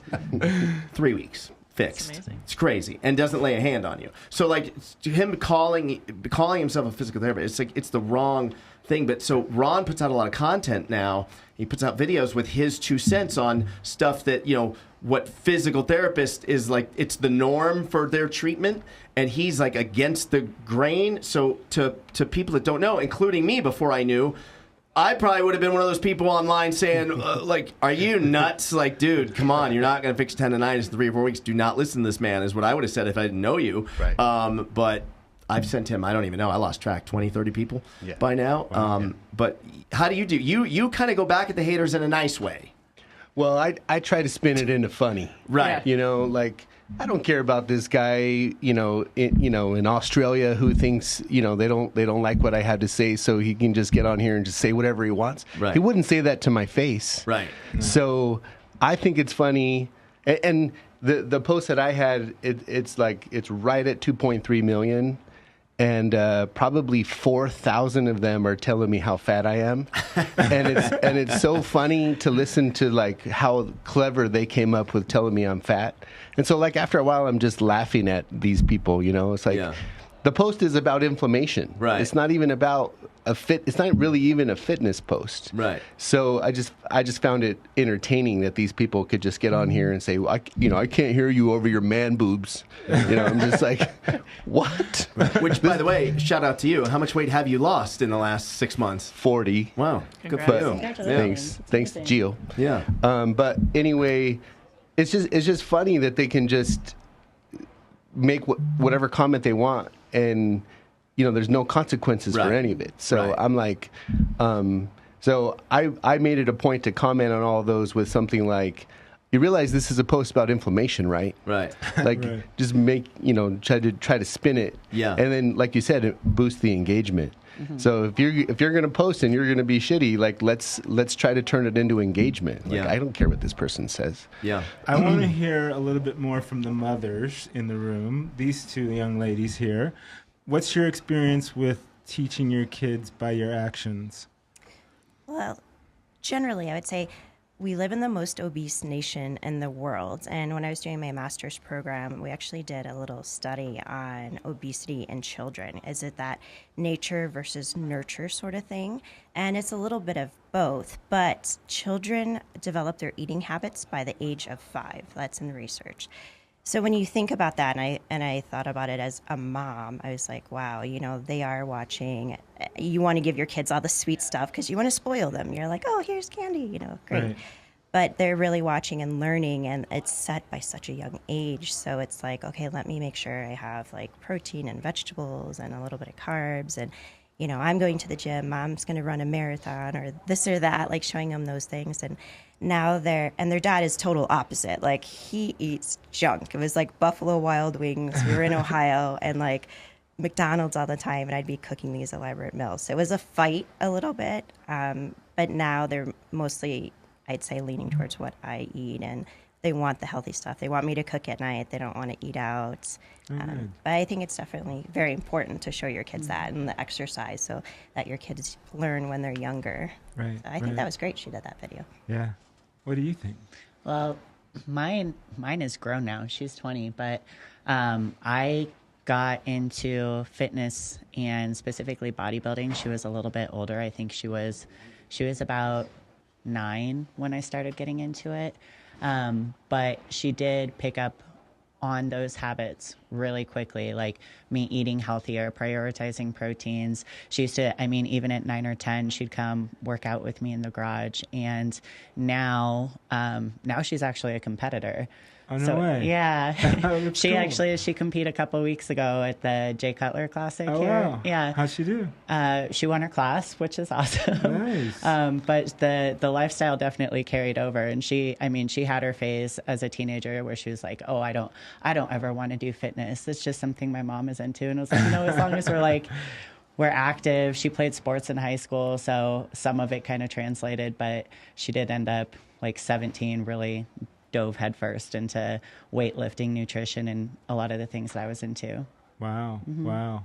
That's so interesting. And, I don't have any kids, but I get it more than anything that, the studies show that genetics do play a role, but you can turn off and turn on genetics. Mm-hmm. So if you can teach them these lifestyle behaviors at a young age, there's a choice. You can teach them these behaviors, or you can teach them these behaviors. I think that we all agree that the healthier lifestyle behaviors will help them in all areas of their life, opposed to indulging in all the crap that we have in this society. Mm-hmm. So I think it's really important. Really passionate, especially with single moms doing it, because they're so stressed, but by paying the bills, having their careers, building their life, and then having to, like you said, keep their individuality. Like, I am a person too, I need stuff too, and then know that you have to raise your kids. So it's so important in what you guys do. And I think I'm really excited to have you three on the panel because you're doing the right thing. I don't know which one we're going to play next, but Travis, hit the next video. The problem with cold plunge, it lowers stress capacity, which means every time you approach the cold, your body's inflammatory process gets worse and worse. It does help with inflammatory markers. It does help with recovery. The part that they don't understand, the more you use the cold, the more you need the cold. The more you need the cold, the less you recover. It teaches you to over-recover, takes away from your body's ability to heal itself. People actually get injured easier because the stress capacity of the tissue is less. The inflammatory system doesn't have to work quite as hard. So is this the video that got that caused all kinds of problems? That's I remember. the man boobs. Okay. So very controversial. It's a hot topic out in our space. Cold plunge, no cold plunge, and talk a little bit more about that idea that you're talking about, the body's own system on healing, and how the cold plunge diminishes your body's ability to heal. So I definitely don't want to say that cold doesn't have a good effect, because the acute effects of cold is good. Okay. Anti-inflammatory, the brown fat, all that. I'm gonna give all that away. That's all good. What I'm saying is, the more times you do it, your body develops a tolerance. So the more you use it, the more you need it, and the more you need it, the less healing over time actually happens. So there is a diminishing effect over time, and that's the part that people don't understand. They think that it's just an open-ended benefit that never goes away, but it actually does go away. Is there a way to get both of those benefits? I would say that the least amount of times you use it, the more it's going to stay beneficial. How do you feel about the 7 minutes of cold? Is it 7 minutes of cold or 11 minutes of cold exposure per week? So there's probably something to that threshold, right? Everybody has a different threshold, which is part of the problem as well. But what I'm saying is, I got to learn about a whole bunch of people who love cold in that post. I love cold. And one of them is this guy named Wim Hof. Mm-hmm. And Wim Hof, he's big time. Yeah, Wim Hof is talking about how if you do these 3 things, you're going to have a really long, healthy life. Well, the way that he's using cold in those 3 things is probably never going to be a problem because these people are just doing yoga. And at the end of the day, there's nothing wrong with yoga, but it's really not vigorous enough to cause injuries that you have to recover from. So if you want to do Ironman, if you want to do 1 or 2 Ironman a year, I don't think you want to be in the cold because you want to teach your body how to recover. And if you don't recover on the fly, eventually the cold plunge is going to be a problem. So the more vigorous you train, even like professional athletes or elite age group type athletes, the more they train, the less they want something else doing the inflammatory help for them. They want to teach their body to recover. The yoga folks like Wim Hof is prescribing, like they're never going to work hard enough for it to eventually become a problem. So it's also individualized for that. So that many minutes, I think it depends on how you train. Games CrossFitters, they probably don't want to be in that cold all the time. There's definitely research to show that it takes away from strength, it takes away from recovery. I mean, at the end of the day, like teaching your body to do the work is what I think is the most important thing. Doing something for the body is not what you want. It's a brace. It's a chemical brace. So use cold exposure, but don't rely on it for your recovery. Exactly. So a good example is two elite soccer players. One person never, ever does anything outside of just recovering from sport, and the other one does everything. The recovery boots, the cold, all of that family of stuff. Massage, I put in there. They both sprain their ankle in a hole really, really bad with lots of swelling.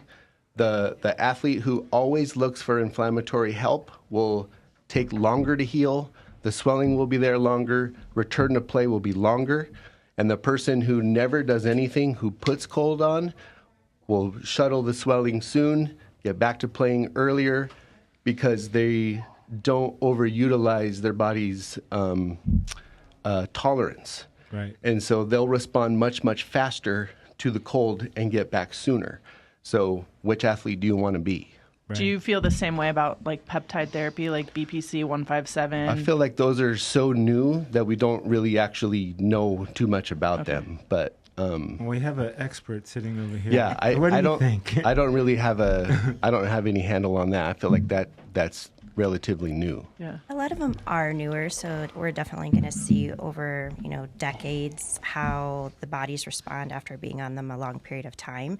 But a lot of things that they're stimulating are also naturally in the body. We're just bringing them back up. And I think our bodies are more deprived of some of these factors, amino acids and peptides, just because, again, eating, lifestyle, environmental toxins that we're exposed to are kind of breaking our bodies down more. So we're replacing what we don't have anymore. So right now, they're like really beneficial for a lot of people, although a lot of them have, kind of been slightly banned. There's only a few available prescription-wise because they're still very experimental. So. Right. I'd say that I'm automatically skeptical anytime we're going to try to do something for the body. I just wholeheartedly believe in the body's ability to adapt. And if something is too good to be true, it probably is. Adam, you have a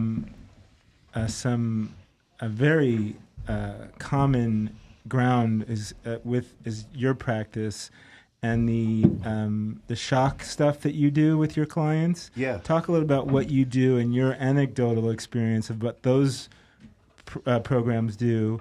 And again, it's exactly opposed to what he's saying.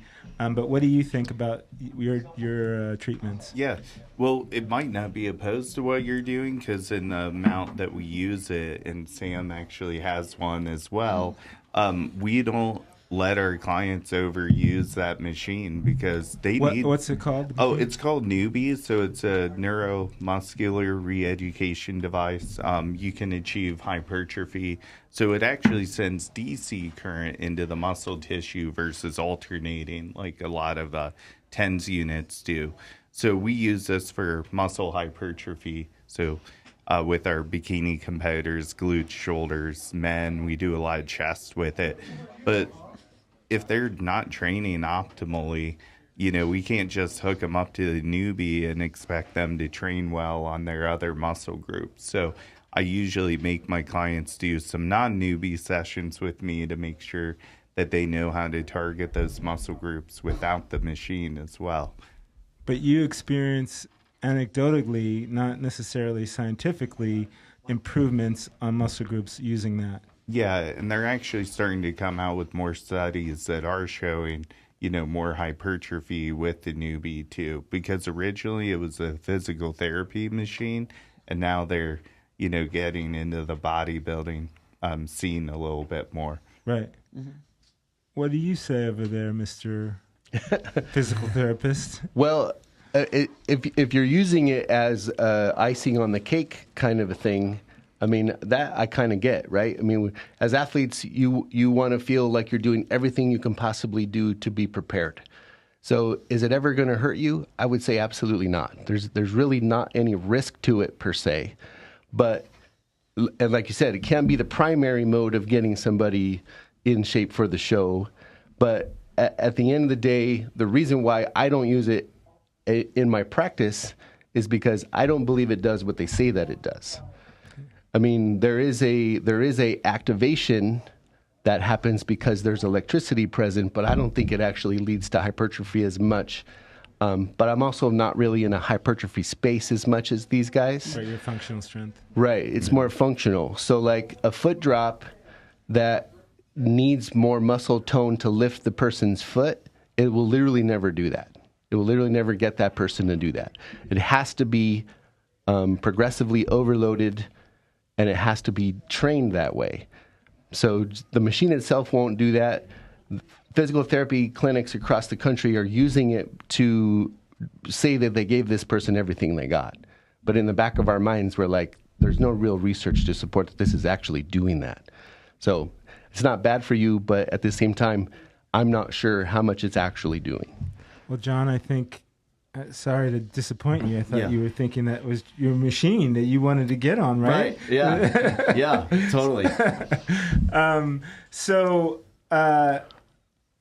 I really wanted to bring that up because I knew, in the bodybuilding world and in the functional training world or athlete performance world, there's different things that work and there's different things that you're focusing on. Sometimes people don't understand that you're trying to improve functional strength and they're trying to improve aesthetics. Yeah. Aesthetics, yeah. And that's two different spaces. For sure. Yeah. For sure. That's funny you said that. So the other night, Vanessa was watching some videos of some girl doing different butt exercises, and I couldn't remember everything. You guys had that. Remember the podcast that got lost, unfortunately, because you guys covered it so well. Yeah. And I don't think we did in the do-over. Yeah. But she was saying, like, there's exercises that are going to make it look good, but Ron is going to focus more on just performance and strength, right? And there is two different things, or there isn't, or well, what do you say? I mean, there's some carryover, right? So, Vanessa said she wants to sprint 100 meters as fast as possible. She's going to need big, strong glutes. I mean, there's a reason why Olympic sprinters have, a giant ass. Right. I mean, they sprint so hard and so much that the glutes respond to that stress. Can I mimic that in the gym? I mean, you guys probably know better than me at that. But, how many hip bridges can this person do? How heavy a hip bridge can this person do before it looks like that ass? Right. I don't know. I mean, that's probably more for you guys. But at the end of the day, if I want her to sprint faster, that's definitely an exercise that I would choose as heavy as I can get her to go, to try to give her a mechanical advantage to push that hard. So I think there's a little bit of carryover, but I'm trying to help her function at the top of her potential. I have found in my own personal fitness journey, I've always been a performance-based athlete. Like, performance comes first for me, powerlifting, CrossFit, jiu-jitsu now. And but I also care about my physique. Right. But I've achieved my physique by focusing on performance and nutrition. And then it has always given me the physique that I want. Right. I think there's something to that. I think that's really solid. Right? In powerlifting, and I compete in jiu-jitsu now. Did you do a contest as well at bodybuilding? No. No, okay, Never. I thought you did. There's a push-up challenge going on in Studio C right now. We need someone needs to go sit on his back. George Carmona from the studio and Gridiron Junkeez host trying to bang out. I think they're all trying to do. I think they're all trying to do 50 push-ups an hour. Yeah, we're on for 24 hours to get to 1,200 push-ups. Are we counting those reps? So somebody else. She's like, those aren't full reps. Like, that's no good. I'm pretty sure she's in the comments with that. But wait, do you think it's possible to do 50 push-ups an hour for 24 straight hours? Or would your body just... Is your body going CrossFitter. She's, I'm 1,200 not push-ups. No problem? No, I would have problems. No, you would. So these guys have no shot. These mortals. Are they tag teaming each Untrained. other in? No, we Like- each have it's to do not like they 1,200. train for that. I know. I think it depends on how long the levers are. I have long arms. there you go. How many push-ups did you just see that you would qualify as a push-up? 2? Is this... She would count no reps. Oh, those are those are weak. That's not a push-up. No good. Austin, that's not a push-up. Weak sauce. I think we need to scale him. Maybe like wall push-ups. Good effort, though. I like it. Scale him. Sorry, I didn't mean... I could saw it in the little bottom right. I had have to a bring quote. It It's called "Scale, don't bail." So I would Okay. rather like scale someone's reps, either to their knees or to the wall. You got this. You basically got no reps on all those. Yeah. It's all right, Austin. Hey, it's okay. I gotta Hey, it's keep the this thought warm. that counts. Yo, I'm in the lead. I have 115. Oh, shit. I got to get back on that. Wow. Travis, let's play the next video. Hey guys, this is Adam with See You Later Leaner, and today I wanted to talk about a question I get asked a lot, even by my clients or people on Instagram. I'm sick today, should I train or not?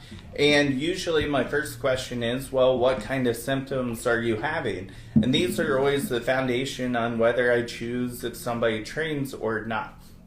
So the first reason I might have someone not train is if they are having a fever or anything like that. And the reason why is if they have a high body temperature already, what's going to happen when they start working out? So we definitely want to make sure that we're not increasing that body temperature anymore, because that can definitely make symptoms worse. The second reason is vomiting or diarrhea. We definitely don't want my clients going to the gym then.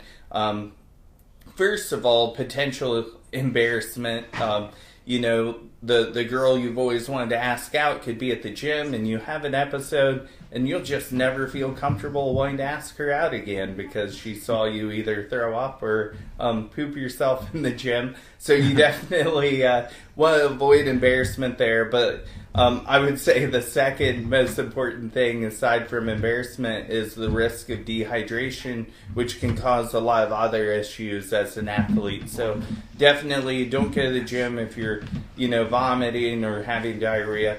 And then the third and last thing that I would say don't go to the gym and train is if you're having body aches or anything of that nature, it's usually going to make things worse.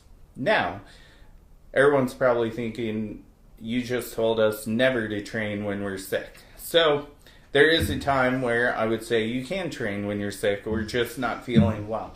There's something called the above the neck rule. So that's going to include like a runny nose, maybe just a sore throat or a headache.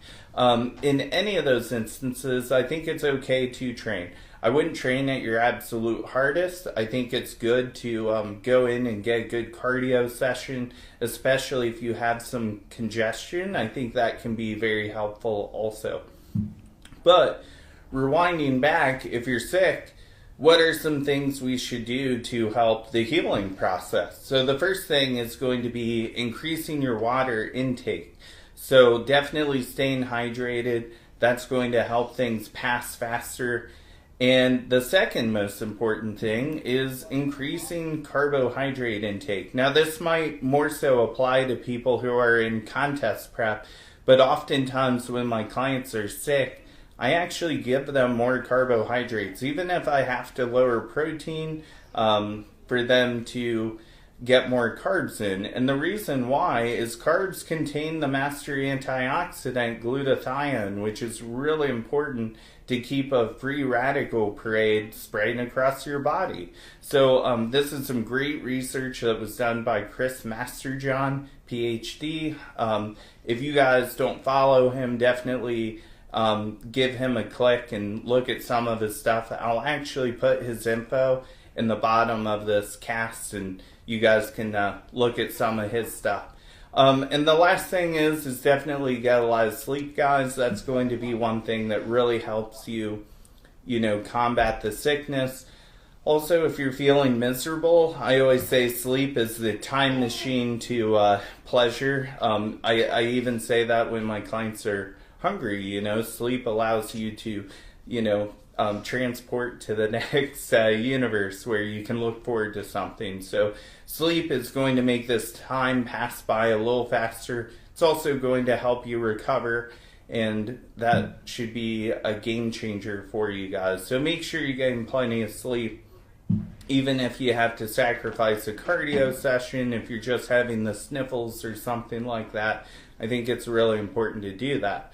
So hopefully this was a nice short video for you guys to watch, and hopefully it helps some of you, because I know I get this question a lot. I don't think I've seen anybody cover this online. So if you guys have any other questions or any topics you'd like me to cover, just type a comment below and we'll cover them in the next episode. So hope you guys are having a great day, and I'll talk to you soon.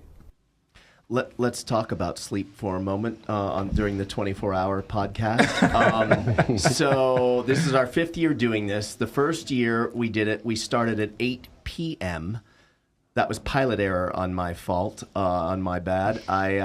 So I was thinking I am a night owl. So I thought I'll go to bed real late the night before. I'll sleep all day, and then I'll come in at 8 o'clock and we'll rock this out. Well, that didn't work out because my phone doesn't start ringing during the daytime for business hours.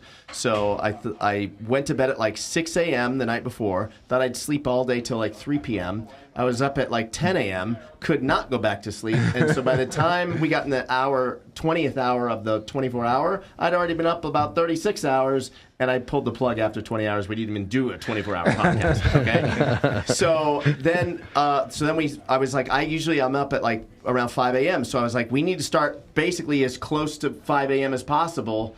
So I like wake up, come over to the studio and start, and that made it easier. I had to take a lot of 5-hour energies over the last few years. So this year, I didn't even tell you this. This year, I thought I finally figured this out. We start Friday morning, 5 a.m. We end Saturday morning, 5 a.m. So I thought, okay, Wednesday night, don't go to bed. Stay up all night Wednesday night. Okay? So now come 8 p.m. last night, Thursday night, I will be exhausted because I didn't go to bed the night before. I'll go to bed at 8. I'll wake up at 4 or 4:30. I'll bring my little ass over here, and we'll be good to go. So last night I got into bed at 9 p.m. after not sleeping the night before. Maybe an hour I slept the night before. Get into bed at 9 p.m., could not sleep. Was still a little, you're booking a lot of guests and stuff, so, I'm nervous people are going to cancel. And last year, I overbooked it, so you were a party of that misery. I had everything stacked on top. People were waiting like an hour to come on. It was just, so this year I made it really lean, hoping no one, everyone doesn't cancel. And then I started freaking out last night. I was like, I'm definitely going to get cancellations. What am I doing? We're going to have no guests. What am I doing? So I start trying to book last minute guests. Long story short, or long story longer, I went to bed at midnight last night and woke up at 3:20 this morning. I was supposed to be up at 4. Woke up at 3:20 this morning, and I was like, if I go back to bed, I may not be there at 5. Fuck it, I'm staying up. So you're talking about sleep made me just... So you have 4 hours of sleep. I'm working off 3.5 right now. He needed to confess that. Yeah. So if any of you have an Adderall prescription, I'm going to need to talk to you off camera. Is there a peptide for that? I don't know, yeah. Wow. Any thoughts on that? Well, you're probably more prone to being sick if you're not rested and recovered. I think we've all experienced that where we push ourselves too hard, we're up too late, travel a lot, don't sleep on the plane. If you're as lucky as I am, I sleep on the plane all the time. But, you do have more of a chance of your immune system just being suppressed at that time and not recovering from things that you catch. So let's go around the table. Do you work out when you're sick? It depends. I honestly, I really don't get that sick. Okay. I don't really get sick. I used to, but I'm very confident in where I'm at in my fitness journey now that I just rest. Like, I'm not prepping for anything crazy. Like, I just rest when I need to, but I don't get that sick very often. So when I do, I'm resting. Okay. Yeah. Only if it's like a head cold, I don't have fever, kind of like he was saying, or anything serious, then yeah. Okay. So I liked a lot of the advice he gave. I would say that the difference between overtraining and overreaching is one of the first ways people are going to know is they don't sleep when they're overtraining. Mm-hmm. So if you're overtraining, you won't sleep, and then the next thing will be that you're sick. So that's really good advice. And I do like the neck up. Mm-hmm. I think neck up you should train, and neck down you should not train. Yeah, that's my 2 cents on what Don't he said. poop your pants on the platform. Yeah, watch out for that. Yeah. And obviously you gave us your theories. Yeah, I would say, as I've worked with more and more elite athletes, when you first start coaching, you get anyone and everyone. And a lot of times it's just getting them to do the things. And now I have found working with more elite athletes, I'm telling them to pull back things more. And I will say that video was filmed pre-COVID and real length. Right. But yeah, it's definitely a battle getting these elite athletes to take time off. Right. I think you train when you're sick. You think so? I do. I don't get sick too often. Okay. All these healthy people. Yeah. I used to. I have a autoimmune now. I have Hashimoto's. So if I have like a flare up, then I never train when I'm having a flare up. But I honestly can't remember the last time that I was had the flu or something. I've heard of Hashimoto's, but I actually don't know what it is. What does it do? It attacks the thyroid. Okay. So I'm hypothyroid. So my body doesn't produce enough T3, T4 naturally. Got it. Yeah. Let's talk a little bit more about that. And your topic was going to be gut health. Yeah. And what does that look like in your life with Hashimoto's? And then how do you detect that in your clients? And what do you prescribe for that? Well, it's such a broad topic, I think, but for general health, gut health looks like, or poor gut health looks like, it can be thyroid issues, it can be autoimmune issues, it can be digestive bloat or mood disorders, chronic fatigue. All of those things are very assimilated with gut health and very rarely addressed because American culture is so we are so reliant on processed foods and packaged foods and the instant gratification of I need food now instead of, going to Whole Foods and things that are better for our bodies. But in regulating that, it is, I think, different for general population transformation than elite athletes. It's a little bit different. So for most people, general population, it's as simple as stop eating so many things that come out of a bag, eat less processed food, do the 80-20 rule where you're 80% whole food, 20% processed. And when it comes to athletes, particularly elite athletes, because they are more in tune with their bodies, they have a better understanding this causes digestive bloat, or when I eat this, I feel more fatigued. And both of those are signs of gut inflammation. But for those that there's usually a pause in progress when we're experiencing those things. So elimination dieting is what I found to be most effective. Removing the inflammatory factor and then finding something that digests better. But the poor digestibility, that inflammation isn't just in gut health, it also translates over into your joints too. So a lot of people who have achy joints all the time, it stems from gut inflammation. Yeah, and then there's the microbiome in your stomach, but there's microbiome on your skin. I recently heard there's a microbiome in your nose. And I was like, whoa, okay. And I know there's one in your mouth. There's where we're getting all these environmental toxins, like you mentioned earlier, and all that disrupts our whole system.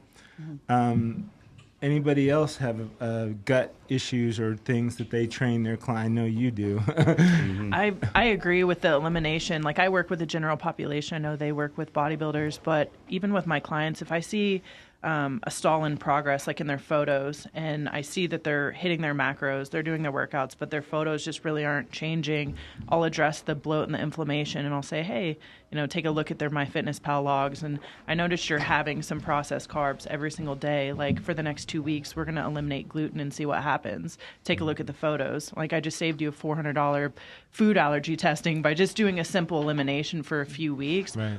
Holy crap, like, you just dropped, 8 pounds of inflammation in 2 weeks because your body is not angry anymore. So now we know we're not going to eat gluten anymore. Or if I'm going out to pizza with my family, know what the consequence is going to be. And now you can make an informed decision instead of living in this, I don't know what's going on in my body.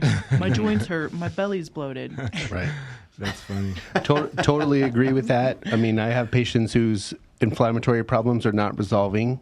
And then you scrub in on something like that, and it's just like you said, there's going to be some gut health stuff there.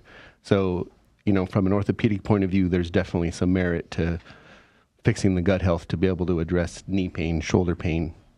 So progress in body composition, meat composition. I'm experienced enough to know how fast some things should change, and when it's not doing that, you start scrubbing in deeper, and you find stuff like gut health for sure.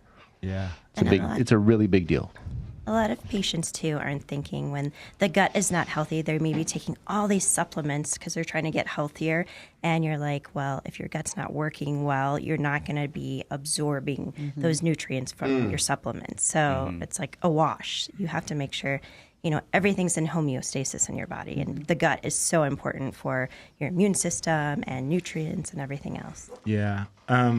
That's, again, another great transition to Erica's video and the subject that a couple of people sitting at this table will be able to talk about in depth.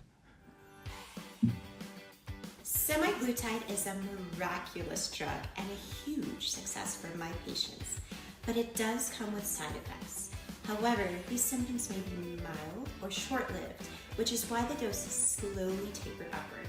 Here are some ways I help my clients get through the initial hump with simple over-the-counter meds. Anti-flatulence medications like good old Tums will calm the rumblies of an upset tummy and stomach cramps. Poo accelerators like Colace or a big old glass of prune juice to alleviate backed up bowels. Anti-nausea meds like Nausine or natural ginger to help with queasiness. And last but not least, Parasol Med Spa's Probiotic GI Pro to help rebalance your gut biome. Follow me for more weight loss tips on IG at Parasol_MedSpa and send me a DM. Let's get that weight off and bring your sexy back. Well, I like the snap. Yeah. Erica is actually a new sponsor of the show. She's going to help me do my Benjamin Buttons, turn back the clock of time. But I wanted her to talk about semaglutide because it's the weight loss magical drug that is changing people's lives. And two people at this table, if they want to speak up, have been on that or a similar product and have had great experience with it. First of all, let's hear what your experience is, and then we'll talk to the other two people. So I do think it is a miraculous drug. It's newer. Yes, there are some possible side effects, but I don't think it outweighs the obesity of being on it. There are a lot of patients who have come to me who have had already gastric bypass, gastric sleeve. And you actually, when that first came out, everyone thought, oh my God, this is the way to go for obese people. And they end up gaining the weight back over time. So I have those patients in on semaglutide to lose the weight. It's rather easy. You technically wouldn't even have to exercise or diet on it and still lose weight. So it's easier for people who are like very busy. And I think most people do pretty well on it. But long term, yes, I definitely encourage my patients to be on like diet, exercise, like lower carbs, things like that, lots of protein, nutrients to keep the weight off. That's the battle at the end of everything. But I think it's a great drug to be on, and I've seen a lot of success with it. So. I'm so curious to know what you two think. You guys find. She's biting her tongue. Wait. Your tongue is bleeding right now. Wait. Your tongue is Before bleeding. you hear, let's hear your story. Yeah. Well, I mean, so I've been working with Gary Brecka, which is the guy that I don't know if you. I had Dana White on the podcast a couple years ago. Dana lost like 50 pounds. I go to every fight every week, so I watched Dana like shred down. I know Dana like 10 years, so I watched him like shred down over a summer. I was like, what the fuck are you doing? So he came on the podcast. I was like, forget the fights. What are you doing that you look like this? He was literally sitting in this chair, and he says, well, I met this guy, Gary Brecka, through a friend. He did my blood work and my DNA, and he calls me and he says, I need to see you. He flies in from Miami. He's like, so Gary's spent, do you know who Gary Brecka is? Have you heard of him? Mm-hmm. Okay, so human biologist, not a doctor, but for 20 years he made a living literally predicting mortality for insurance companies. If the CEO of Hertz Rent-A-Car wants a $30 million life insurance policy, Hertz wants to know how long has this guy got to live. So Gary would look at your blood work, your DNA results, 5 years of medical records, and he would make an assessment. And apparently he's pretty good at it. So then he didn't like that was his life, like predicting death basically for insurance companies. So he was like, he'd look at blood results. Let's say it was yours or something, and be like, wow, if you could just cut out X, Y, and Z, you'd be so much more healthier. But he couldn't tell the patient that because he's working for the insurance company. So he's like, I want to work for the people, not the big companies, So he went to the other side of it. So when he looked at Dana White's results, he said, Dana, like based on your results, the path you're on with your diet, you've got like 10.4 years to live. So he put Dana on this program, peptides, semaglutide, blah, blah, blah. Dana lost all the weight. So then I got with Gary. You weren't obese. No, I weighed 207, but I didn't, right now this morning I weighed 172. I didn't like the way I looked on camera. I felt like I had that fat, puffy face, but you wouldn't have called me fat, I don't think. No. But I didn't, if you would have told me you need to lose 35 pounds, I would have said you were crazy. Like 2 years ago, I'd been like 35 pounds, like no fucking chance. Which is clinically obese, by the way. Thank you. But go on. So I was a fat bastard, but didn't know. A fat, balding bastard. So I lost weight. I was on that. I'm still on it, which was my question for Gary today when he comes in later. I want to know too. Can I come off of it? What's the deal? Curious to see what he says. And what do you say? What do you say? So I think that semaglutide is actually going to be the future of anti-aging drugs. So for a long time in functional medicine, we've been touting metformin because it helps to balance out insulin and glucose levels. But metformin makes people, they tend to get a lot more sick, a lot more side effects. I think America right now, we're in a lot of insulin resistance over time of the way we eat, being like young going into adulthood. I think it puts a lot of pressure in the body of overuse of the pancreas and the liver and things like that. And that's what puts us into that insulin resistance. So this is kind of like helping bring that down. Yes, it would be better had we learned to eat better at a younger age and, not been insulin resistant, but this is what we're dealing with now. And being on semaglutide, I think, is much better than the side effects of obesity. Like, you have to weigh what your benefit and risk ratio is. And for a lot of these people, they have diabetes, high cholesterol, high blood pressure, like they're really sick. And if this is something that the benefits are much better, I'm like, let's go for it. But let's teach you, better skills along the way as you're on it. And you might be able to get off eventually. Some people may be off and on. We're still watching because it's a new drug. But I try to do things afterwards that will help my patients. And sometimes I even connect them with like a fitness trainer and things like that. The tongues are bleeding. Go ahead. So I have I have a lot of thoughts on Ozempic, but I can see the benefit in diabetics and the obese community for sure. But like we were talking about earlier with peptides, because there's not a lot of long-term research done on them.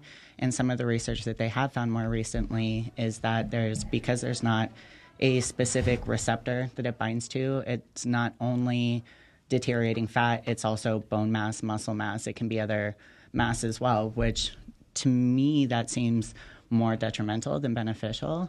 And I've had athletes that have asked to use it. And for athletes, I would say absolutely not. Just, I don't think that, using that as an appetite suppressant so that you can get contest lean, I don't think that that's the answer for anything. But I do worry about it in the long term for people who are even using it for, like, I work with a couple of diabetics, or I work with a lot of transformations too, just because, especially women, if we're losing bone density already, like, we're already prone to that. And how is that going to translate into our later years? Your thoughts? So having been a coach for 14 years now, I've worked with a lot of obese clients, a lot of clients that have had weight loss surgery, and I have a lot of long-term success with my weight loss surgery clients because we're starting in their mind, right? We're starting what led to this weight gain. My newest coach on my team, she's lost 145 pounds. Wow. She had weight loss surgery, but she will attest to this, that it started in her mindset. She had to figure out what was leading to that weight gain. So to just, prescribe these injections without first doing the work on the mindset, doing the work with the nutrition, doing absolutely everything through exercise, like all the habits, we have to attack the habits first.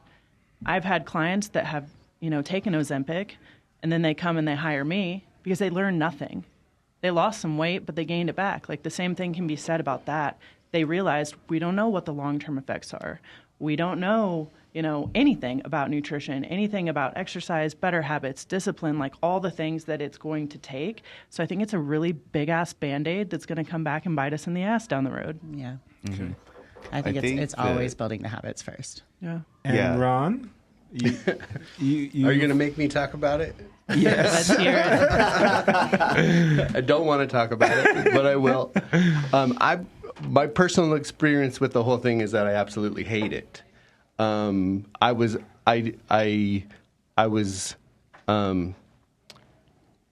Ironman triathlete. Was trying to be as lean as possible, and at that time I was 220, and then fast forward 8 years or whatever, and just got lost in my business and, trying to make this business grow, and totally lost my functional physical life.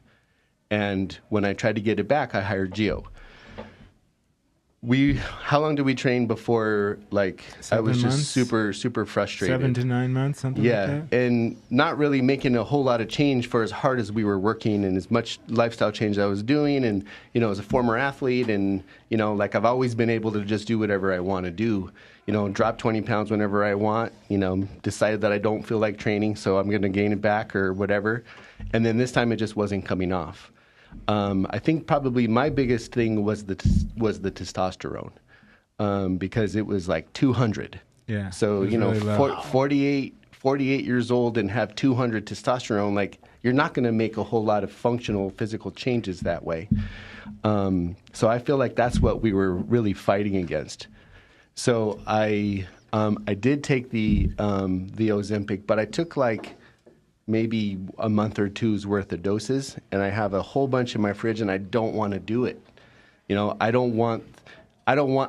didn't want a cheater way to it. A cheater way? Yeah, that's kind of how I felt. That's kind of how I saw it. Okay. Would you pull a knife out of my back? There's a knife out of my back. It hurts. So I really focused on the behaviors, and really the nutrition change that I made is really what I would put on, how I got to be successful.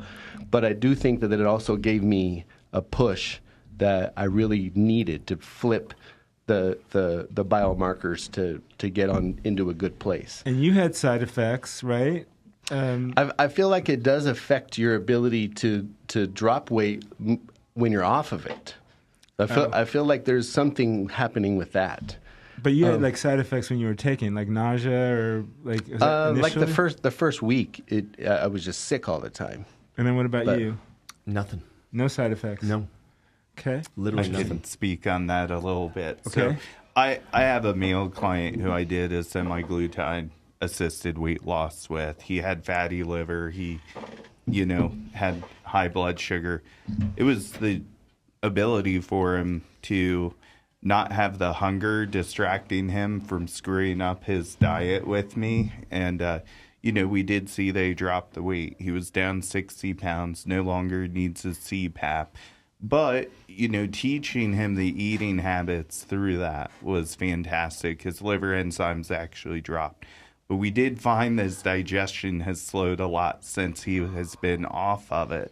Oh. There is a little bit of studies showing that you can develop permanent GI slowdown, actually complete shutdown. There's been about 20 deaths. But I will say 20 with the amount of people who are probably on it isn't that bad, but any death is kind of too many.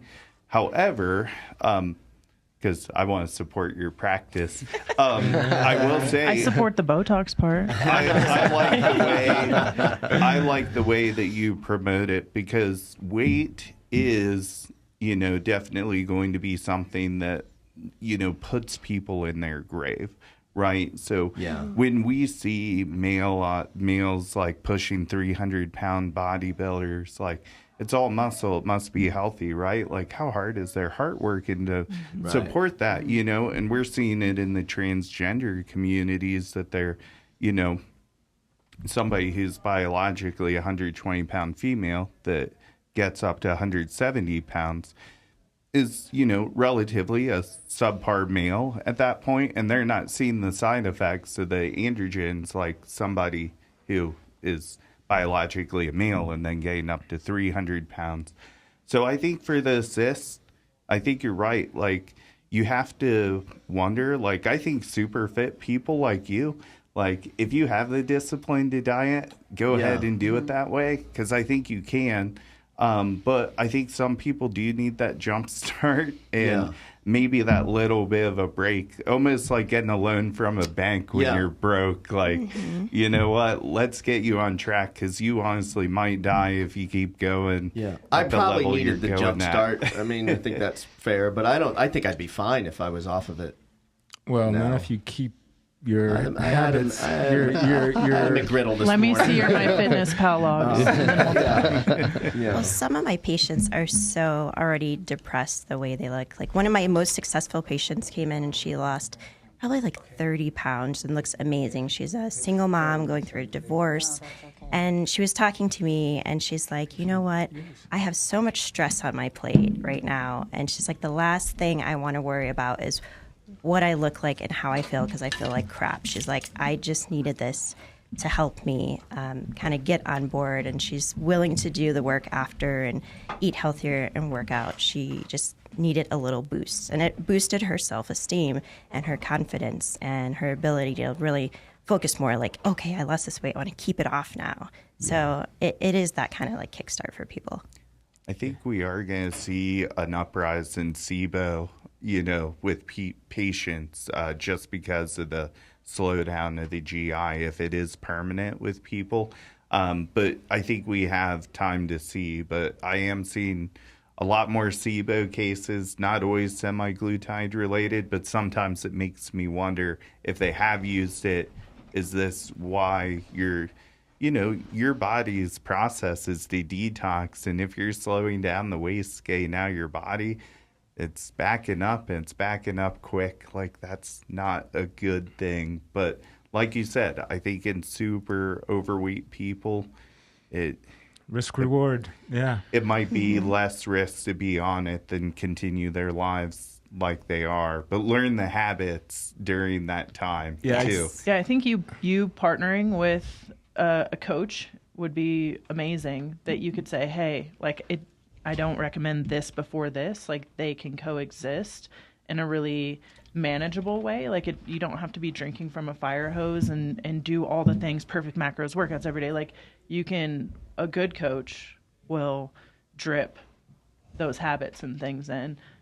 like shameless, plug for myself. Well, they definitely need it for Yeah. long-term success. And I do tell them that. I give them a diet plan. We go over like exercise and all that stuff. And then I was referring them out to certain people for training. Because I want them to be successful and, look good like years from now. Right. Well, that's all the topics that we have. I like it. I could keep going, but I know we're quite a bit over. No, I don't think we are. I think I've got Spencer Corson coming in at 10. So Okay. Whatever All you right. want. Keep going, whatever. So, my opinion, Gio's logic on semaglutide, I was a fat bastard. I was over 300 pounds in 2012. It's hard to believe. Always guy. worked out my whole life. I think the obstacles of getting in shape is the way to go. I don't believe in taking a shot to, well, I'll take shots for other things, like testosterone, but I don't believe the weight loss one is because of all the side effects. And I think the lifestyle, the mindset that you're talking about is the only way to do it over time. Because when you come off, you're just going to fall right back. Right. And then like everyone's saying, we don't know what the long-term effects are. Right. And because right now, like, I was real strict with the diet for the first probably 6 months. You were on point. Like, I didn't deter anything. He brought, what did you bring to the movies? You brought Beef jerky. cashews. A bag of chicken. Yeah. No, Basically, and I'm like popcorn, Dr. Pepper, Mountain Dew, Reese's Pieces all day long. You brought keto food too. Right, yeah. Like, the whole point of the movie is popcorn for me. Like, what are we doing? But I was real strict. And then once I got it like dialed in and like I got down to, saw abs and I was like 175, and then I would cheat a little bit, like on a Super Bowl weekend or a big fight weekend, have some people over to the house to watch the fights and stuff, and have some pizza finally, whatever. And then I'd see like, oh my God, I gained 5 pounds over the weekend. And then once I understood like what your actions food-wise result to by Monday or even the next day, I realized, like, okay, I know how to do this dance now, so I can cheat a little. Was it that, or was it Gary Brecka sliding in your DMs like, what are you doing? Well, that too, yeah. So I'd post like on Instagram, like, the pizza, whatever, and Gary Brecka would be like, the fuck are you doing? A little DM, Busted. Yeah, busted. So I had to block him, and then, for 10 minutes, post, and then unblock. So now the question would be, so like in this last 3 months, I've definitely been way too liberal with it. Have like a Dr. Pepper. A lot of times, if I don't bring, I can't just drink water. Shout out to Ape Water, but I put the Mio in it, which I always say like that probably is going to give you cancer too. But I'm just focused on abs right now, so sugar-free, calorie-free was okay. We'll deal with cancer later, so now I guess the question is, if I did come off. So right now, that the shot still probably helps me stay at a certain spot. Right. If I do go down Pizza Highway on a UFC fight weekend, where if I wasn't doing the shot, like the negative would probably be double or triple what it is, right? You still don't eat a lot of that crap when you do eat it. True. That's true too. You've always been a light eater. Yeah. But I think this even curbs your appetite more, even for the junk food. You crush that custard though. Like I do like Nielsen's custard. There is one pizza shop in town that you can eat in abundance and you'll still have abs. What's that? It's called Manitza's Pizza. It's my best friend. Are you being serious? Yeah. I mean, it depends on how much you eat. Okay. Because what's the? No, it's regular pizza. Okay. But she's a jiu-jitsu athlete with me, and she's also my best friend and a total What's it called? badass. Manitza's Pizza. It's actually down the road. Really? Yeah, it's amazing. Oh, we should get it for lunch. So does she want to send a couple pizzas over for lunchtime? for some shout outs? I will. I'll hit her up. So I'm cheating on IDK Pizza and Prince Street Pizza right now. You said you're friends with local. Dana White. Funny story. He does his like Food Friday Fucking thing. Friday. So, which is today. One of my friends' former clients is the VP of Ops at UFC. Oh. So I hooked her up with Christina. Amber. Yeah, she's a great friend. Oh, okay. So I hooked her up with Amber. She sent pizzas over to UFC. She made a special keto pizza for Dana. And he ended up eating. She spent so much time like perfecting this pizza, like to make it keto pizza. She's like, Christy, I could never put this on the menu. It would be so expensive. She was texting me over trying to perfect this pizza. The next day was Fuck It Friday, and he was eating pink box donuts. She's like, he could have just eaten my regular pizza. He ate this garbage. He probably didn't even eat the keto pizza, but it was really, really funny. That's fun. I think he posted the keto pizza, actually, if I Did he? remember. I think he did. This was maybe 6 or 9 months ago, maybe? No, or- this was Oh. it was sometime this year. Yeah, it wasn't Okay. too long ago. Okay. But she was really trying to perfect this Yeah. pizza for him, and then he ended up eating pink box the next day, and I was like, I text him all the time on Fuck It Friday. Like, he'll post a video of like the chef there will make like some crazy dessert, and I'll be like, "Tell me the truth right now. You ate that whole fucking thing. Don't lie to me. I know you ate that whole thing." And he'll be like, "I took one bite. Hunter ate it." And I was like, "I don't know about that. I don't know if I believe that."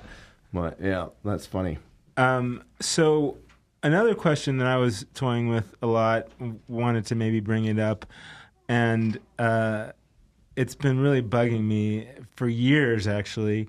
And Let wanna it out. know- Let it out. I want to know We're what here you for you. guys think about eggs, and how many do you eat? Do you think it's, there's studies on cholesterol doesn't cause any kind of atherosclerosis or anything like that.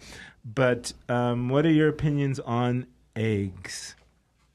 It's funny you ask that because it seems to be trending that 1 year eggs are bad and 1 year eggs are good. Yeah. I think it really always needs to come down to the individual. Do they have high cholesterol? But also, let's not demonize cholesterol as necessarily a bad biomarker right away. What does that cholesterol look like? Do we have big fluffy particles, or do we have like small oxidized particles that are going to stick to the wall and block things? And I think that's where it's really individual, very genetic. I actually have clients who have egg allergies, or they've developed an intolerance to eggs because they're so popular in the bodybuilding community. It's probably one of my most common intolerances that happens over the course of time on working with an athlete. But they take a break from it. They obviously rebuild those enzymes again to then digest the eggs again. So, but yeah, I say everything in moderation, just as a general blanket statement to that. Don't eat eggs, and primarily the yolks, every meal. I'm more concerned that the chicken is a happy chicken. I like happy eggs. Pasture raised. The cage-free. When I go back happy home to eggs. Illinois, my mom's got chickens. Real chickens. The best eggs. Is it true the yolk is a different color? So every chicken has its own color of egg, not the yolk. Well, the yolks are like a deeper, Joe Rogan richer. was talking about they're this. orange. Yeah. Right. But every chicken will have its own like themed egg. Like she's got one chicken that only lays blue eggs, one that only lays speckled eggs. So if you were a chicken, you'd have your own style of egg. Wow. Really? What? What would your egg be? I don't know. Yeah. Think about it. Action egg. Yeah. Well, when you Confetti. say there's so much in the egg aisle. There's cage-free. There's pasture-raised. What are you talking about? Level of? Are you talking about? How happy are those eggs? Yeah, how happy are the eggs? I mean, I look for that. There's actually, it's called Happy Eggs. I But buy those. there's one pack that's like they're all different colored. Yep. They're like, I know those chickens. Those are the happy they eggs. got happy booties. Okay, yeah. that's a plug for Happy Eggs. Could be a sponsor. What do you think about eggs? I mean, they're a good source of protein. It's just the yolk, of course, that has a lot of like the fats and things in it. So if your body is tolerating them well, I think I eat them every day. Me So, too. Yeah, I like them a lot. I think eggs are nature's multivitamin. So I eat between 5 and 8 eggs a day. Do you really? I'm big on eggs. Yeah. I eat 3 to 6 eggs a day. Wow. Okay. I'm good for egg. 2.5 a cup of whites. Yeah, and then there's the whites thing. I just like to boost. So what I tell my clients with eggs, I'm team yolk, but there needs to be that balance of protein and fat. So I'm a macro coach. So if you're going over on your fats every day, but we want to incorporate some eggs, let's dial it back. Let's do 1 egg plus a half a cup of whites. Now we're going to increase the protein, keep the fats at 6 grams for that protein source. And you get the vitamins and stuff that is in the yolk. Sure. That's a good idea. It's already so hard to get enough protein in a day. So, like, being able to have eggs is great. Especially for women. Source. Usually that's a struggle for women. I hit 190 and no problem. That's great. That's great. What about, you have a client that is soon to be on the show here because she filmed it while she was here for a show. She's got a lot of stuff going on. And with you, and I want to talk about kind of like the blood work and the, like really starting there with a lot of these clients that walk in your doors. Talk a little bit about your client, your athlete, and then talk about blood work and how important that is to you. Yeah, so Alicia has a lot of issues. She has vertigo. She has POTS syndrome. She has basically her joints are super flexible, so they like overstretch. But, you know, one of the biggest things with her is, you know, managing her medications and all of her symptoms that are involved in the medications. And then with her blood work, it's making sure that, you know, some of her markers aren't getting worse based on all the various medications that she's taking. And we've had to have her doctor change them. And this has all been on her doctor's end, obviously, but I'm well aware of it being her coach. But sometimes things just didn't mix well from a symptom scenario with her. She literally is a genetic freak. Like, she's a natural drug-free wellness Olympian, which wellness is like a very hyper-muscular division. So with all these great cards she got dealt, I'm like, I feel like God played a trick and was like, I gave you all this, so I got to like give you some bad cards here and there. So, yeah, basically. Does she have Ehlers-Danlos disorder? Yes. Yeah, I couldn't think of the name, but yes. My mom has that, and when you were describing the hypermobility, it's like pretty rare, and not a lot of people know what it is, but it's interesting. Yeah, it's so important for her to train to, you know, keep her muscles strong enough to keep the, you know, joints aligned. Yeah. It's amazing she's able to achieve that. Yeah. You could say that. I know a lot about it. My experience with Ehlers-Danlos, it's one of those diagnoses that we call the bottom of the barrel diagnosis, which means there's not really a test for it. I think from the time that the athlete is a kid to the time where they are now, there's been some training errors in that time where they're either not training enough or over flexible and understable. And then over time, their connective tissue learns a length that they can't tolerate. So once they're past a certain length and tension threshold, they start to get pain all the time. So if you back that person all the way up to the very beginning with all their stability and you clean up the stability problems that are there and then get them nice and strong, that they get all the way out of pain and live full functional lives. Which makes sense with the vertigo. She's been unstable for a long period of time. And that's probably what's... I find that the vertigo population of clinicians are usually not very skilled. So, you know, if you went to a certain few places and, you know, you didn't get better, I wouldn't be surprised. Mm-hmm. It has to be really, really skilled, really, really particular. And I don't know that happens as much as people think. Mm-hmm. So I think that population of people get mistreated a lot. And blood work in your world, how important it is, how does it work in your practice?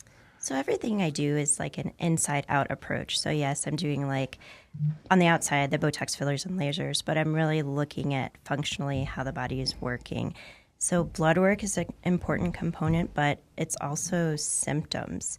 I'm kind of painting a picture of what's going on in the body by combining those two, what the person tells me and what I'm seeing going on in their blood work. So a lot of patients I do have on bioidentical hormone therapy, especially they're in perimenopause, menopause, andropause, where they're losing the amount of hormones in their body. So I'm replacing them. Yes, it's like, not a natural replacement as far as the body is aging, and that's what happens. Everything drops off. But we are living much longer lives in the human society. So, maybe Jesus' time we were dying at like 30, now we're living to like 80, 90, 100. So who wants to live being sick and not feeling well? I bring people's hormone levels back to closer when they're age 30. So they're more functional, they have quality of life, they feel better, they're gaining more muscle, losing more fat, cognitive function comes back, libido comes back, like happy marriages. So it's definitely like a whole like systematic approach to everything. Right. How do you play with blood work in your clients? Is it case by case? Yeah, definitely case by case. Symptoms first, and then we don't do any of that in house. We don't have someone that we partner with, but we definitely encourage it. Hello. Yeah. See, we can help each other. We definitely encourage it if the symptoms are there. I'm a believer in, hormone replacement therapy and things of that for both our male and female clients. Like, I think it's becoming more and more regular to hear about women going on testosterone creams and things like that because, why am I tired? Why do I have low libido? All these different struggles. And it's so common for men. And just now we're starting to hear more and more about women exploring their options. And they're like, wow, my brain fog is gone. Wow, I, don't need 4 shots of espresso at 3 p.m. every day, Right. I really think back in the days when they were like hanging witches, like the witches probably were just going into menopause and they were having mood swings. And now we're like, you just needed some testosterone and estrogen. That's great. Well, we're pumping up on 10 o'clock. Yeah. We're almost up. We're almost done. Yeah. Not really. Right. Yeah. At 10 o'clock, we have 20 hours left. 20 hours just left. 20 hours left. Yeah, Those first 4 fly by. Not even a fourth. I don't think we had the lower thirds ready for this show, but tell each person, where people can find you and how to get in touch with you. Yeah, at FitLV, Fitness and Nutrition on Instagram and all the other networks. I'm following you now. Please do. I'll follow you guys back. And I'm at _parasol_med_spa, so on Instagram. The Instagram is MVPT, and the website is maxvelocitypt.com. Yeah. Cool. Orthopedic needs. And mine is at See You Later Leaner. Mine. I like that. Nice. Wow, this was great, guys. I think we'll do more of these. I think it's really great to hear different perspectives, a lot of synergy among the group, not planned. I didn't want it to be an argument on anything. I think everyone has their own perspective, especially when we're in the field and dealing with clients and see it firsthand. I don't like to discount that, even though there's not a study on it. It's like, well, I see it every day. It works. So thank you all for your time. I'm sorry we ran so late. Thank you for having me. Yeah. Thank you. This is fun. Awesome, guys. What's next, George? Well, Gio, I have to turn on the camera. That's what's first.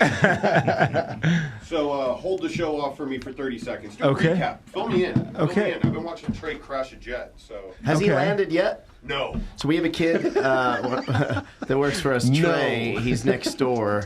And he's on this flight simulator for 24 hours trying to land. Do we have a shot of Trey? An F-14 or whatever, F-16 on F-16 with no instructions. With no instructions. Oh, nice. And landed on an aircraft carrier, and he crashes into the fucking ocean every time. Or he hits the runway and slides off the ship. I saw probably 10 or 15 approaches, and he had a couple that I thought were on. So he's getting close. Wow. I feel like you can figure anything out in 24 hours, right? Yeah. He's clicking through plane instrument panels. He's not allowed to Google or cheat. There's a manual that he could use to help him, but he's not allowed to. We want everyone to get an attempt, so you are more than welcome to go back there and crash a fighter jet if you'd like to. If you land it, it would be the best thing ever. Right? Because he's been doing it for 4 hours. If you did it on your first try, it would be amazing. Oh my God, it'd be incredible. Yesterday, my 7-year-old just launched a football in the backyard, and it miraculously went into our basketball hoop, and we were all like just fell out of our seats. He's like, I wasn't even trying. So maybe be like that. I love it.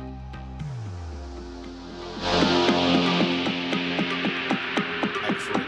It says active on there.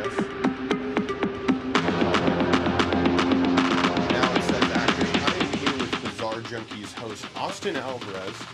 And Austin Alvarez is about to walk us through what game we are going to be playing in between the breaks that is Bizarre Junkeez related. Austin, what do we have for the people?